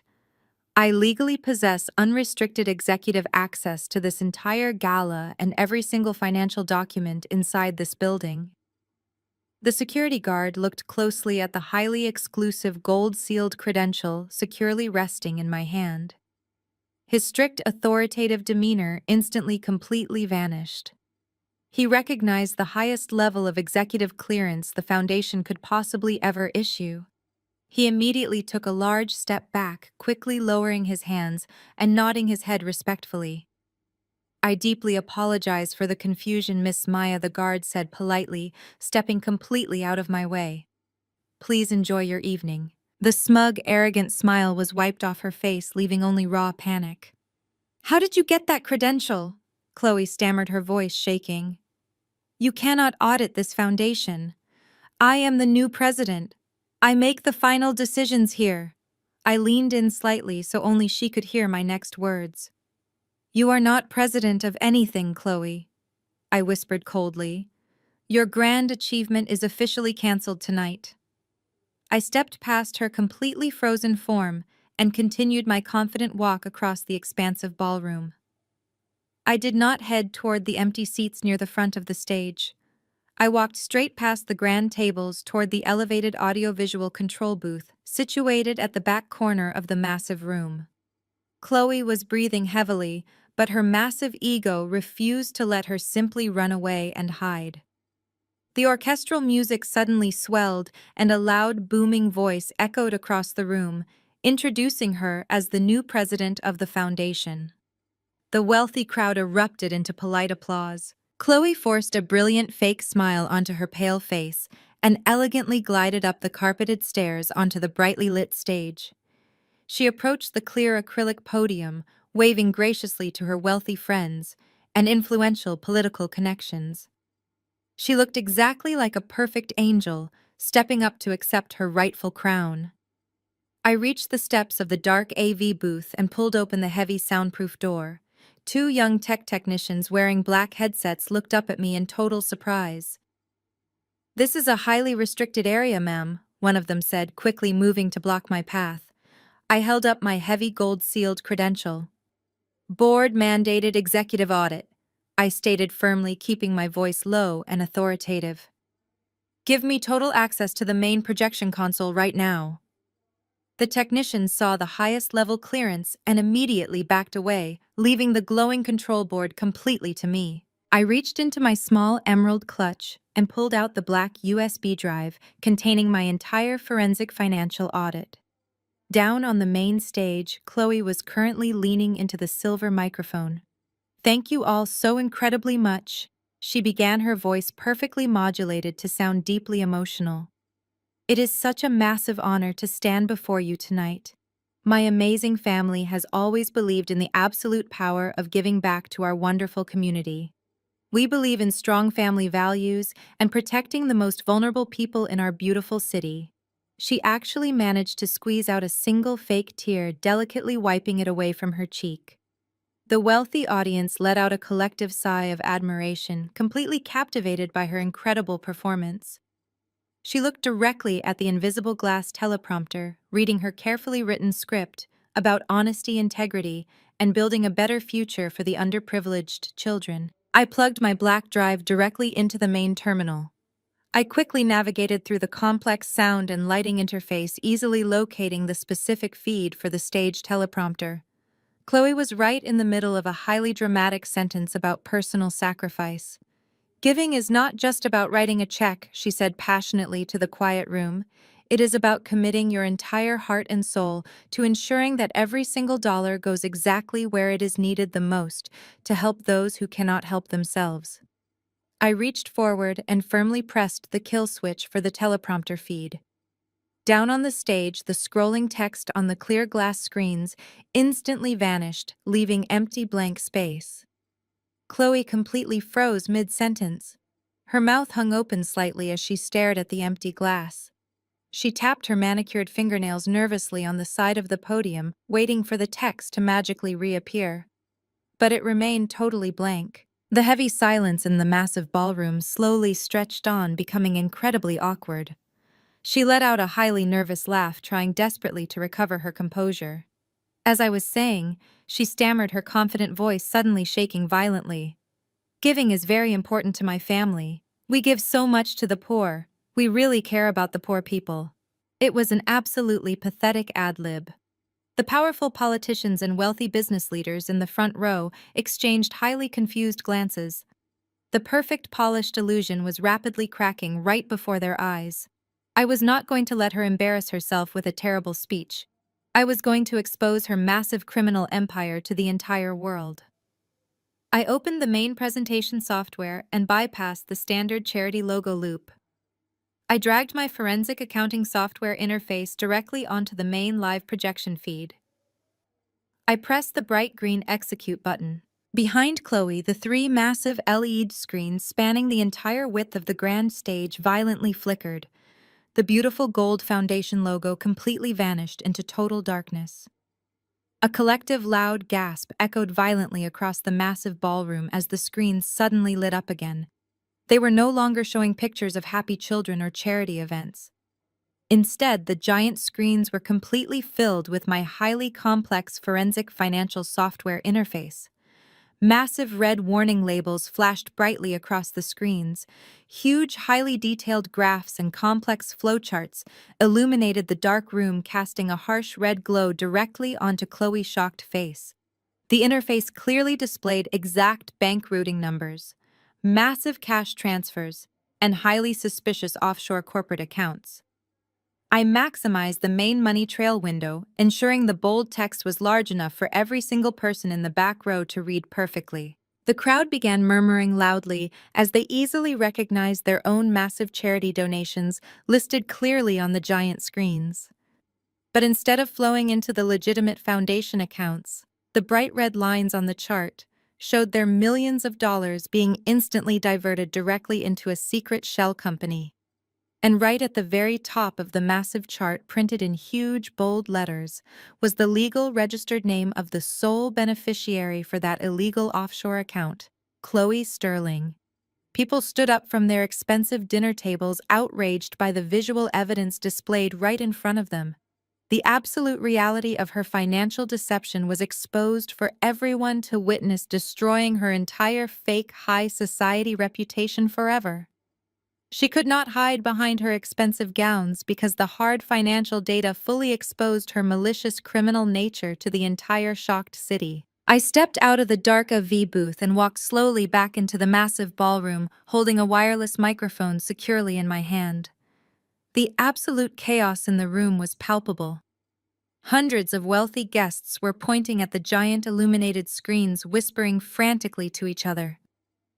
On the stage, Chloe looked exactly like a trapped animal. She was frantically hitting the buttons on the clear acrylic podium, desperately trying to turn off the massive projection behind her, but the system was completely locked under my executive override. I raised the microphone to my lips.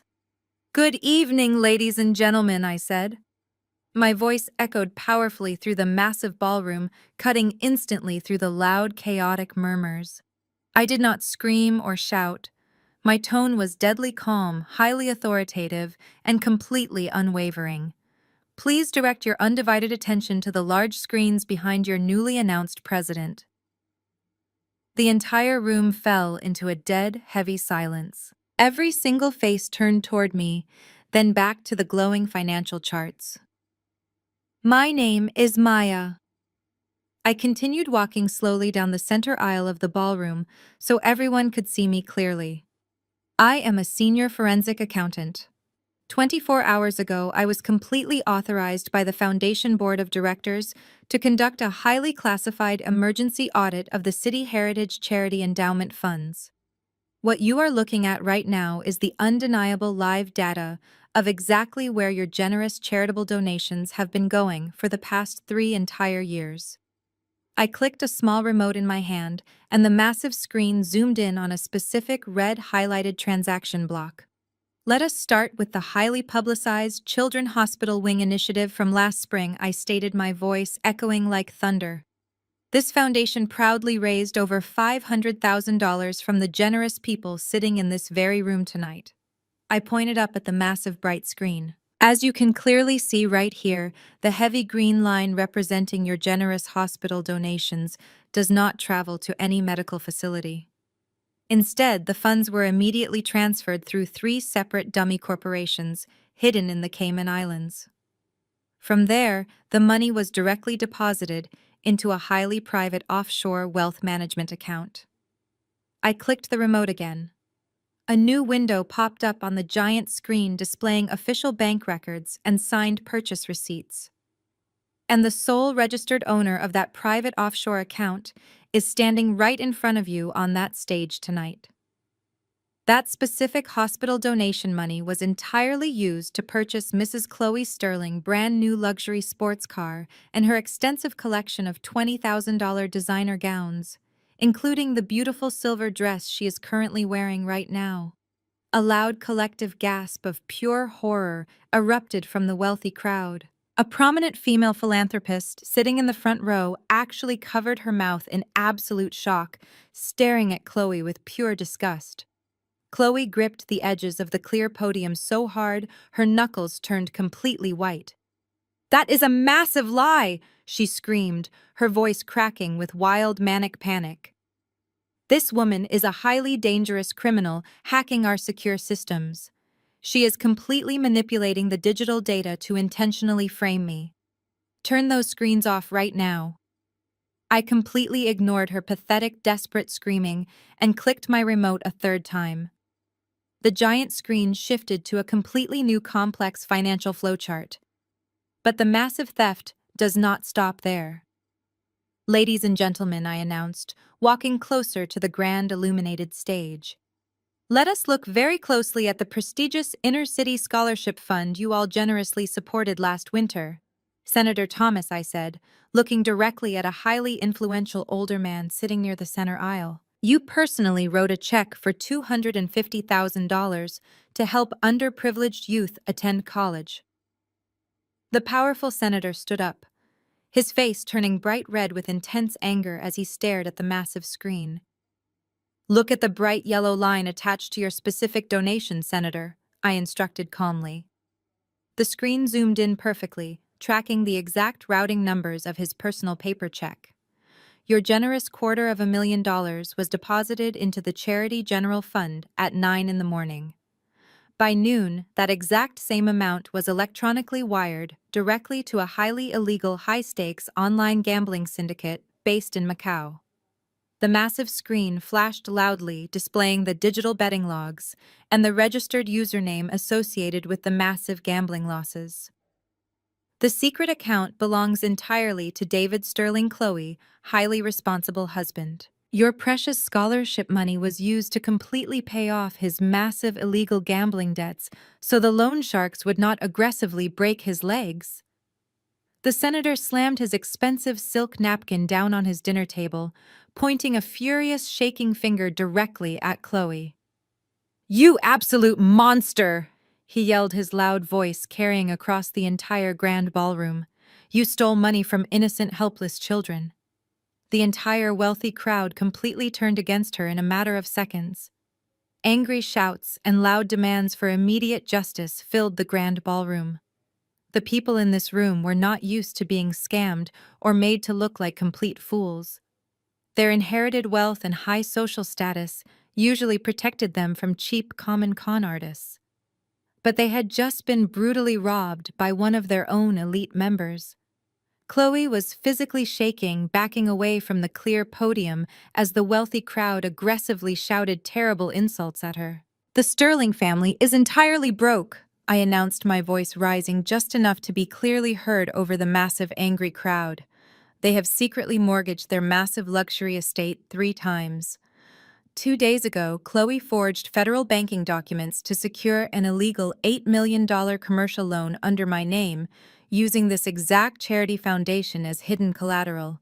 When I legally froze that stolen money, she completely panicked and decided to drain the foundation dry tonight, before fleeing the country." I clicked the remote one final time. The massive screens displayed the exact flight itinerary for a private luxury jet scheduled to leave for Geneva, Switzerland, at exactly midnight tonight, booked exclusively under Chloe maiden name. "You did not come here tonight to graciously accept a charity presidency, Chloe," I said, walking right up to the very edge of the grand stage, looking directly up into her terrified, panicked blue eyes. "You came here tonight to violently rob your wealthy friends blind one last time and completely abandon your own family to take the massive federal fall. You are nothing but a cheap, greedy thief hiding behind expensive diamonds and a fake high society smile."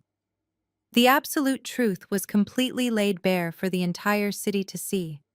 Every single illegal transaction, every single stolen dollar, every single malicious lie was permanently burned onto those massive digital screens. The wealthy elite donors who had once eagerly clapped for her and heavily praised her supposed generosity were now openly demanding her immediate federal arrest. Several board members were already frantically dialing their personal corporate attorneys and federal contacts on their cell phones. Chloe looked completely trapped. She darted her panicked eyes toward the side exits of the grand ballroom, desperately searching for any possible escape route. She took a quick step backward, her expensive designer heel catching on the thick stage carpet.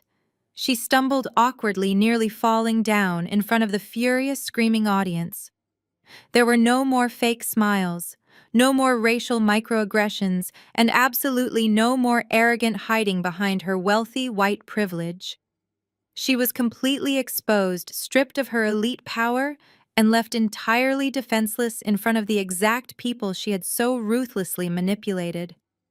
The heavy silence that had initially filled the room was now completely replaced by a deafening roar of absolute high society outrage. And I just stood there calmly watching her entire fake empire burn directly to the ground.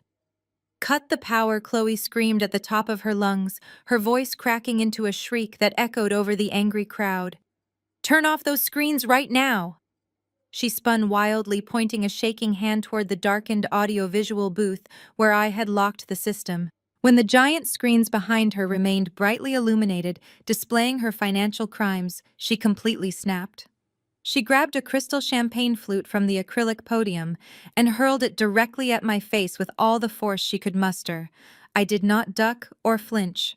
The heavy glass sailed through the air and smashed violently against the polished edge of the stage next to my designer heels. It shattered into 100 tiny pieces, showering the floor around me with expensive alcohol and broken glass. I looked down at the shattered pieces and then back up at her. "You are completely out of options, Chloe," I said, my voice projecting clearly through my wireless microphone. "You cannot bully your way out of financial fraud, and you cannot throw a temper tantrum to make the truth disappear." The wealthy guests standing in the front rows instinctively stepped backward, moving away from the stage to distance themselves from her violent outburst. The state senator, who had just realized his scholarship donation was gone, pulled his wife away, looking at Chloe with absolute disgust. The glittering ballroom had instantly turned into a hostile prison for her. "Someone call hotel security right now," Chloe pleaded desperately, looking at the wealthy faces she used to command so effortlessly. "Tell the building manager to cut the main electrical breaker. Please, you have to believe me. This is a massive misunderstanding." Nobody moved to help her. The elite charity board members simply glared at her, their arms crossed tightly in judgment. Richard, the older foundation president, who had warmly embraced her just 20 minutes earlier, now looked at her as if she were a dangerous criminal. "We are not cutting the power," Chloe Richards stated firmly, his voice shaking with intense betrayal. "We are going to leave those screens on until the proper authorities arrive." Chloe realized nobody was going to save her. She hiked up the heavy silver fabric of her $20,000 designer gown and prepared to make a desperate run for the rear service exit located behind the massive stage curtains. She thought she could still reach her waiting private limousine in the underground parking garage. But just as she took her first panicked step toward the dark curtains, the massive double doors at the main entrance of the grand ballroom violently swung open. The loud, heavy thud of the thick wooden doors hitting the marble walls immediately silenced the angry shouting of the wealthy crowd. A team of 12 federal agents wearing dark tactical windbreakers, with large yellow letters printed across their backs, marched aggressively into the brightly lit room. They moved with absolute precision and undeniable authority, completely ignoring the lavish decorations and the highly wealthy status of the people standing in their way. The crowd parted instantly, creating a wide, clear path straight down the center aisle. The lead federal agent, a tall, imposing man with graying hair and a highly serious expression, walked directly toward the illuminated stage. He held a thick stack of official legal documents tightly in his strong hand. Chloe stopped dead in her tracks, her eyes wide with sheer terror as she watched the federal agents march down the center aisle. Her breathing became incredibly shallow and rapid. She looked like a ghost standing under the bright stage lights. The lead agent reached the bottom of the stage steps and looked directly up at her. "Chloe Sterling," he announced, his deep, authoritative voice carrying effortlessly across the quiet ballroom without needing a microphone. "We are with the Federal Bureau of Investigation. We hold a highly classified federal warrant for your immediate arrest on multiple counts of wire fraud." Chloe shook her head rapidly, her perfect blonde hair falling completely out of its elegant styling. "You cannot arrest me here," she stammered, her voice barely a weak whisper. "I am a highly respected member of this community. I demand to call my private corporate attorney right now." The lead agent did not smile or show any sympathy for her pathetic display of elite privilege. Your corporate attorney has already been fully notified of these severe federal charges, ma'am, the agent replied coldly, stepping up onto the grand stage. And considering the extremely comprehensive audio confession we recently received, detailing your exact plans to illegally drain your mother-in-law retirement funds and flee to Switzerland, your lawyer strongly advised us to consider you an extreme flight risk tonight. Chloe turned her terrified eyes toward me. The realization finally crashed down upon her, completely shattering her massive, arrogant ego. She finally understood exactly what Julian had done. The tiny recording device, the violent struggle in the dark study, and my calm smile in the driveway all made perfect, terrifying sense to her now. You sent Julian wearing a federal wire, she whispered, staring at me with pure, unadulterated hatred. You set me up, Maya. I simply smiled, turning off my wireless microphone. I did not set you up, Chloe, I replied, keeping my voice low so only she heard. Two federal agents stepped forward and firmly grabbed Chloe by her arms. They spun her around, forcing her hands behind her back. The loud, sharp clicking sound of heavy steel handcuffs locking securely around her pale wrists echoed perfectly across the quiet ballroom.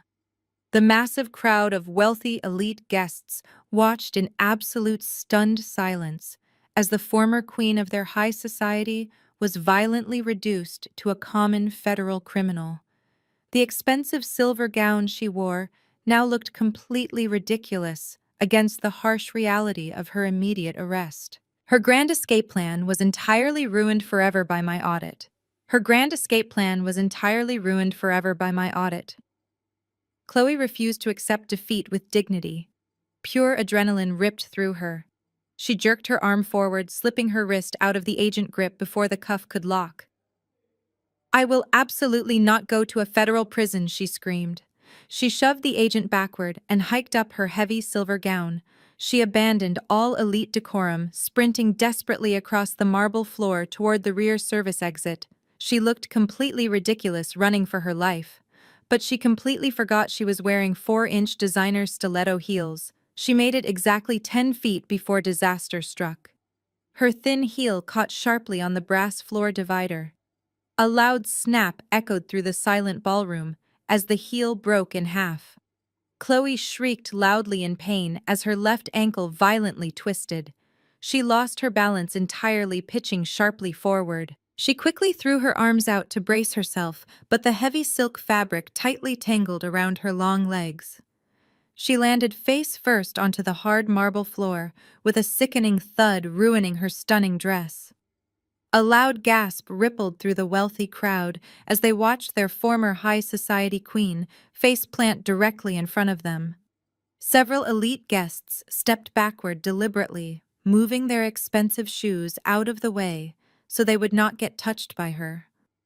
Chloe laid flat on the hard floor, gasping for cold air. Her nose was bleeding slightly, and her perfect expensive makeup was smeared across her pale, sweaty face. She looked up at the wealthy crowd with wide, terrified eyes, begging for someone to help her stand up. But nobody moved a single inch. Several younger guests pulled out their cell phones and began openly recording her humiliating downfall. The federal agents did not hesitate. Two large men descended upon her, grabbing her bare arms and hauling her roughly to her feet. Chloe sobbed loudly, her chest heaving, as she finally realized her wealthy privilege could not protect her anymore. Stop crying and place your hands behind your back, the lead federal agent ordered, his voice totally devoid of any basic human sympathy. He forcefully pulled her arms backward. The loud, sharp clicking sound of heavy steel handcuffs locking securely around both of her wrists echoed perfectly across the grand ballroom. The sound represented the absolute end of her vicious criminal reign. You have the right to remain silent, the agent stated loudly, pushing her toward the main exit. While Chloe was being dragged away, the massive chaos shifted to the back of the grand ballroom. David had been standing near the main lobby doors, watching his wife get violently arrested. Instead of running forward to help his screaming wife, David slowly turned around, and tried to quietly slip out into the dark hotel hallway. He kept his head down, trying to blend in with the shocked crowd, but the federal agents had fully secured the entire building. "David Sterling, stop right there," an agent yelled, pointing a heavy flashlight directly at his face. David completely panicked. He pushed past a wealthy older woman and broke into a fast, clumsy sprint toward the glass revolving doors. He did not make it very far. Two highly trained federal agents charged forward and violently tackled him right next to the grand ice sculpture. The three men crashed heavily onto the marble floor. David immediately started crying loudly, sobbing like a terrified child as the agents firmly pressed his face into the cold stone. "I did not do anything," he shrieked desperately, his voice cracking in pure cowardice. "It was all my wife. Chloe forged the documents. She stole the charity money. Please do not arrest me." His wealthy country club friends watched in absolute horror as the arrogant man threw his own wife under the bus to save his own skin. The agents cuffed his wrists and yanked him up by his suit collar. Over at the main VIP table, Eleanor was watching her entire family legacy completely burn to ashes right before her eyes. Her generational wealth was gone. Her beautiful luxury estate was being actively foreclosed upon by the federal bank. Her favorite son was crying in steel handcuffs, and her arrogant daughter-in-law was being dragged out by federal agents. Eleanor clutched her expensive pearl necklace, desperately seeking a single friendly face. But her elite friends turned their backs on her, actively ignoring her terrified gaze. Eleanor let out a dramatic, loud wail, placing the back of her hand against her forehead. The massive stress was simply too much for her fragile, elitist ego to handle. Her eyes rolled back into her head and her knees buckled beneath her. She collapsed backward, fainting directly into a massive table covered with expensive seafood appetizers. She landed heavily on top of a giant silver platter of cocktail shrimp, sending white crushed ice and red expensive cocktail sauce flying wildly through the cold air. The heavy table buckled, leaving her slumped awkwardly over the ruined food. She expected someone to immediately rush to her side and fan her face, but nobody rushed forward to help her up. The wealthy guests actively stepped away, avoiding the embarrassing spectacle. I stood perfectly tall on the grand illuminated stage, holding the microphone loosely at my side. I looked down at the complete and utter destruction of the powerful Sterling family. They had tried to destroy my life because they thought my background made me weak and easily disposable. They thought they could use my spotless federal reputation as a cheap shield for their massive greed. I took a deep breath of the cool air circulating through the grand ballroom. The heavy screens behind me continued to softly glow, displaying the absolute truth. I had not simply defeated my highly arrogant enemies tonight. I had completely obliterated their entire fake empire, and I had done it without breaking a single law. I had completely obliterated their entire fake empire, and I had done it without breaking a single law. Exactly 3 weeks passed since that highly unforgettable night at the charity gala. The severe fallout from Chloe's massive public arrest was incredibly swift and absolutely devastating for the entire Sterling family. The local news stations and major financial blogs ran front-page stories exposing their massive web of deceit and their highly illegal offshore accounts. The elite high society network that had heavily shielded them for decades instantly completely vanished. They were permanently excommunicated from their prestigious country clubs, and their wealthy friends refused to even answer their desperate phone calls. I took a rare morning off from my busy accounting firm to witness the absolute final chapter of their financial ruin. I parked my black vehicle across the street from the massive county courthouse and walked up the wide concrete steps. Today was the official bank foreclosure auction for the grand Sterling family estate. I walked into the crowded auction hall and stood quietly in the back row. The room was filled with wealthy real estate developers and aggressive property investors eager to buy the massive luxury mansion at a steep discount. I did not raise a bidding paddle.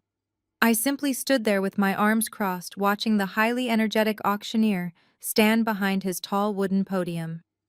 He rapidly called out the rising numbers, completely stripping away the rich legacy the arrogant family had always bragged about. The massive estate with its sprawling green lawns and heated swimming pools was no longer a symbol of elite white privilege. It was just another distressed bank asset being sold off to the absolute highest bidder. Going once, the auctioneer shouted, pointing his wooden gavel at a wealthy developer in the front row. Going twice, sold for $4.2 million. The sharp crack of the wooden gavel hitting the heavy block echoed loudly across the large room. That single loud sound officially ended 4 entire generations of inherited wealth. They had absolutely nothing left to their name. While the wealthy investors signed their official property deeds, I walked back outside into the bright morning sunlight. I thought about Eleanor and her massive, arrogant ego. The federal bank had officially seized all her remaining financial assets to help cover the massive toxic land cleanup fees and the stolen charity funds. She was forcefully evicted from her beautiful grand estate just 2 days ago. I knew exactly where she was currently living, because my firm was still officially assisting the federal investigators with the massive asset recovery process. Eleanor was forced to move into a tiny, cramped one-bedroom apartment in a highly run-down, low-income neighborhood on the far east side of the city.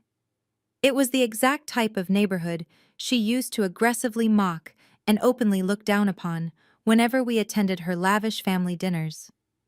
There were no more expensive silk tablecloths or imported crystal champagne flutes for her to enjoy. She had to pack her few remaining personal belongings into cheap cardboard boxes all by herself. Her prestigious country club friends had completely abandoned her, refusing to associate their clean names with a notorious federal criminal family. She was entirely alone, trapped inside a tiny, damp apartment, completely consumed by her own bitter regret. She finally had to experience the harsh, unforgiving reality of living in the exact poverty she used to constantly laugh at. But Eleanor's highly pathetic living situation was an absolute luxury compared to the dark nightmare Chloe was currently facing. Chloe was officially denied bail by the federal judge during her initial arraignment hearing. The judge had listened carefully to the crystal-clear audio recording Julian had secretly captured in the dark study. Hearing her openly brag about illegally bypassing bank security protocols and violently plotting to drain her own mother-in-law retirement fund completely destroyed any chance of leniency.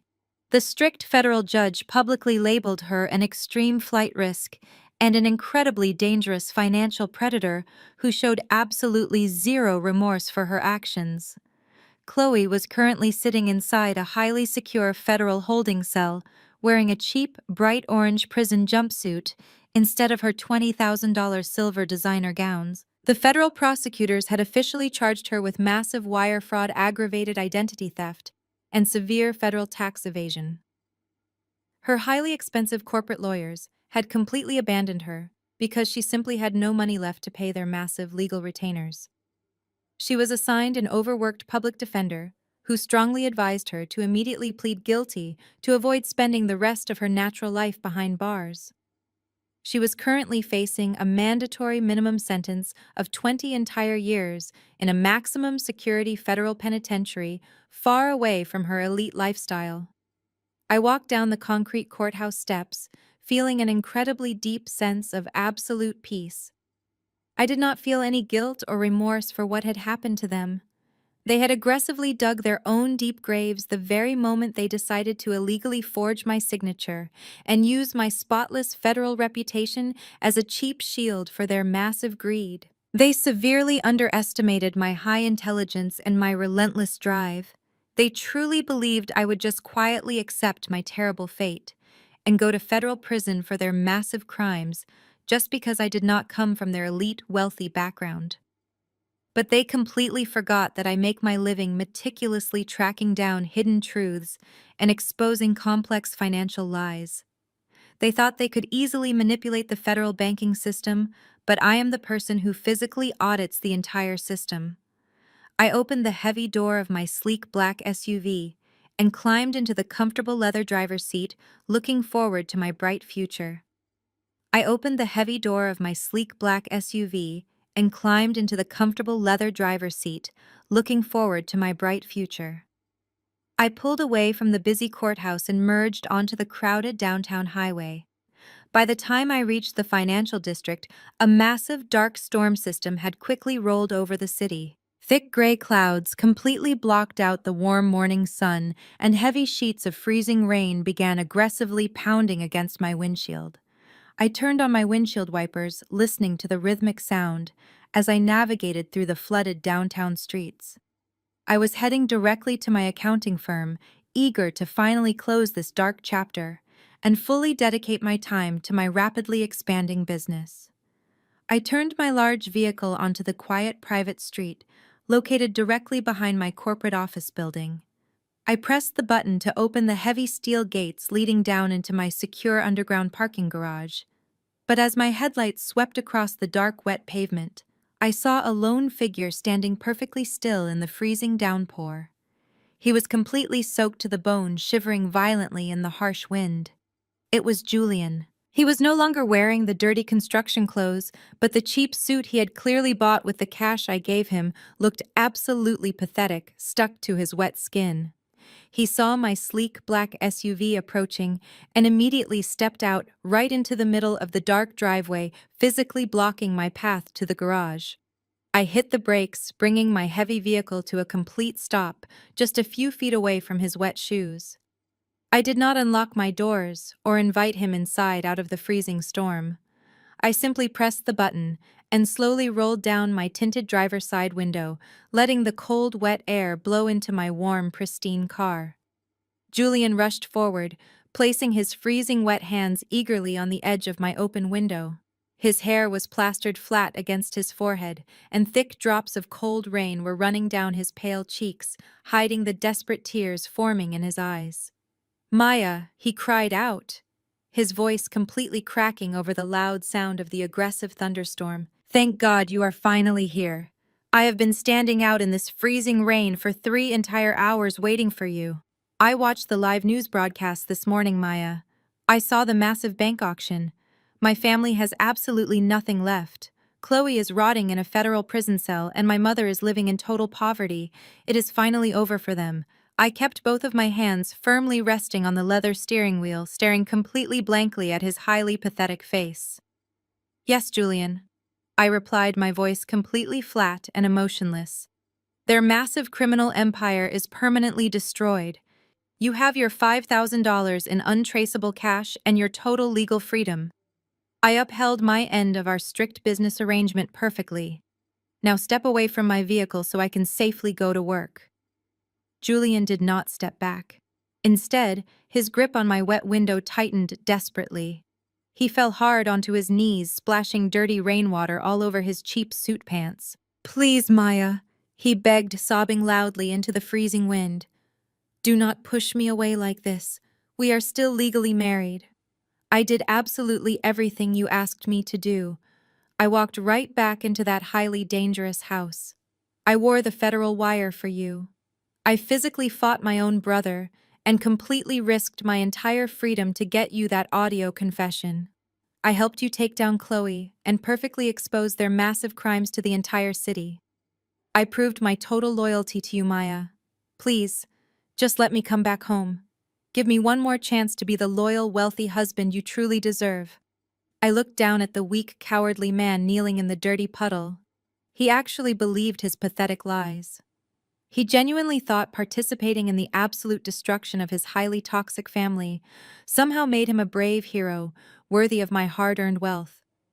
He wanted to instantly slip right back into a luxurious, comfortable life, funded entirely by my massive success. I slowly reached over to my empty passenger seat and picked up a thick manila envelope. I pulled out the crisp white legal documents hidden inside. They were the exact same divorce papers he had cowardly left on our pristine kitchen island exactly 6 months ago, when he completely abandoned me to face federal prison alone. I held the dry, crisp papers out the window, letting the heavy rain hit the edges. "You did not do a single thing for me, Julian," I stated, my voice colder and far more unforgiving than the violent storm raging around us. "You wore that federal wire because you were absolutely terrified of going to a maximum security prison for bank fraud. You betrayed your toxic family the exact same way you completely betrayed me. You have absolutely no loyalty to anyone but yourself. You are exactly like Chloe and your mother. You just lack their aggressive ambition. Julian stared down at the divorce papers, his jaw dropping open in pure shock. He saw my bold, elegant signature perfectly countersigned right next to his sloppy handwriting. The legal separation was entirely final. But I love you, Julian stammered weakly, fresh tears streaming rapidly down his wet face. I cannot survive out here completely on my own, Maya. I have absolutely no money and no family left. What am I supposed to do now? That is completely your problem to solve, Julian, I replied, dropping the finalized divorce papers directly into his wet, shaking hands. You did not do it for me. You did it to save yourself. We are completely done. I did not wait for his pathetic response. I pressed the button and smoothly rolled up the tinted window, completely shutting out his loud, desperate crying and the aggressive sound of the pouring rain. I pressed my foot firmly onto the gas pedal. Julian stumbled backward out of the way, clutching the wet divorce papers to his chest as my heavy vehicle drove smoothly past him. I drove down the concrete ramp into my brightly lit, secure parking garage, completely leaving him behind in the cold, dark storm. He was entirely erased from my present, and he would absolutely never exist in my future. He was entirely erased from my present, and he would absolutely never exist in my future. Fast forward exactly 18 months since that dark, stormy morning in the underground parking garage. The heavy, dark clouds of that highly stressful period have completely vanished from my life, forever. I am currently standing in my spectacular brand new corner office, located on the 50th floor of the most prestigious commercial skyscraper in the entire downtown financial district. The bright, warm morning sun is shining beautifully, streaming directly through the massive floor-to-ceiling glass windows that wrap completely around my expansive suite. The sweeping view of the vibrant city skyline is absolutely breathtaking, but the incredible business I have successfully built inside these glass walls is infinitely more impressive. My forensic accounting firm is no longer just a small, independent operation fighting for basic industry recognition. We are now officially the largest and most highly respected Black-owned forensic auditing agency in the entire state. After the highly publicized Charity Gala scandal and the massive federal arrests of the Sterling family, my professional reputation skyrocketed practically overnight. The major corporate clients who had previously canceled their lucrative contracts based on Chloe vicious country club rumors desperately called my receptionist begging to hire us back. I did not accept their panicked apologies right away. I made their wealthy chief financial officers sit patiently in my waiting room for hours before finally agreeing to sign brand new corporate contracts at exactly double my original auditing rate. They happily paid every single cent without any argument because they finally understood my absolute undeniable value. My brilliant corporate team has completely tripled in size over the last year. I intentionally hired sharp, highly talented young accountants who grew up in the exact same working-class neighborhoods I did. I actively gave them the incredible high-paying opportunities that the elitist corporate world usually reserves only for people with massive trust funds and legacy family connections. Walking through my busy firm and seeing these brilliant young professionals thriving heavily in a highly supportive environment brings me an incredible amount of daily joy. We currently handle massive international fraud investigations and complex corporate embezzlement cases for the absolute largest financial institutions in the entire country. I built a highly secure, impenetrable fortress of massive success that absolutely nobody can ever take away from me. Sometimes, I take a brief, quiet moment to look down at the bustling, tiny city streets far below my large window and think about the highly arrogant family that actively tried to completely destroy my life. I do not think about them with any lingering anger or deep personal bitterness anymore. I simply view them as a highly complex mathematical equation that I successfully solved and permanently archived away. Chloe was officially sentenced to 24 entire years in a maximum security federal prison without any possibility of early parole. Her massive, fragile ego was completely crushed under the heavy, unforgiving weight of absolute federal justice. Eleanor is still living miserably in that tiny, cramped, low-income apartment, completely forgotten by the wealthy high society friends she valued significantly more than basic human decency. And Julian simply faded away into the absolute total obscurity he always truly deserved, completely cut off from the massive generational wealth he lacked the basic courage to earn for himself. They built their entire prestigious family legacy on a highly fragile foundation of ugly lies, massive greed, and intense racial entitlement. When I finally pulled the heavy curtain back, their entire fake empire crumbled into useless dust in a matter of mere seconds. I slowly walked over to my large custom mahogany desk and gently touched the smooth, polished surface. I did not inherit this massive, incredible success.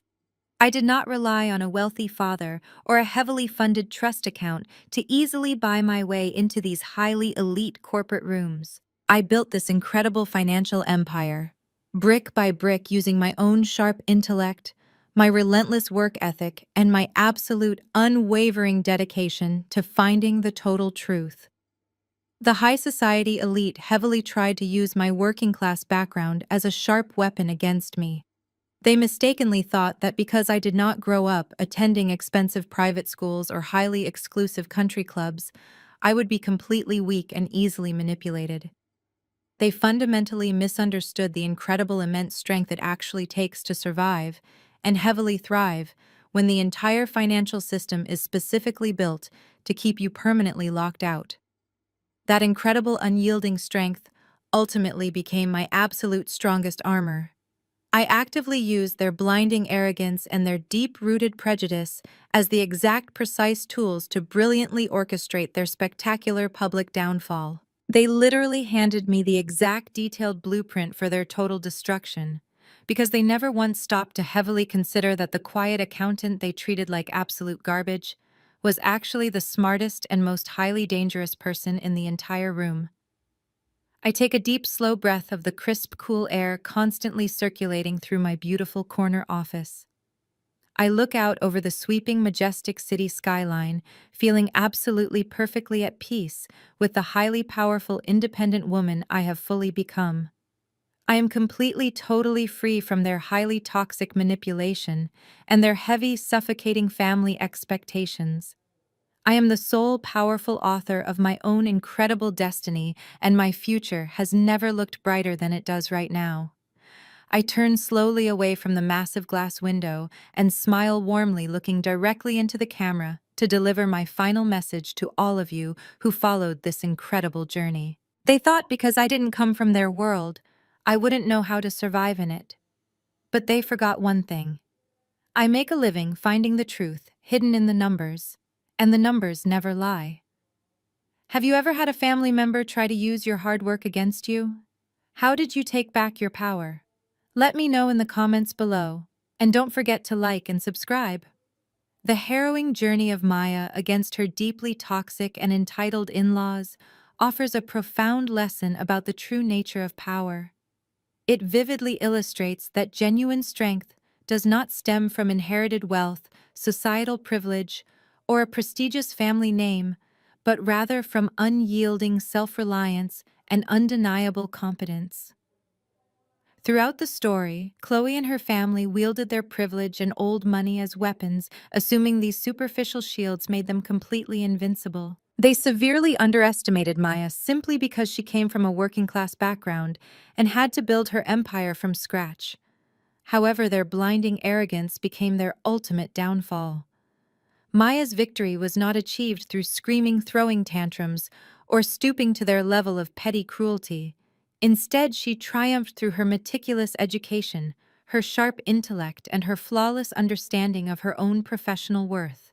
This narrative serves as a powerful reminder that when you build your foundation on hard work, undeniable skills, and the truth, no one can easily tear it down.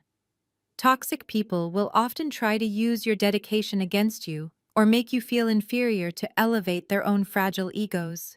Yet when you refuse to internalize their malicious projections and instead focus on mastering your craft, you become utterly untouchable. Maya did not need to be saved by a cowardly partner or accepted by an elitist society. Her independence and intelligence were her absolute greatest protectors. We must all strive to cultivate our own internal fortresses, relying on our own capabilities rather than the conditional approval of those who seek to diminish us. Step into your own power today, invest deeply in your personal growth, and never let anyone's toxic insecurities make you doubt your undeniable worth.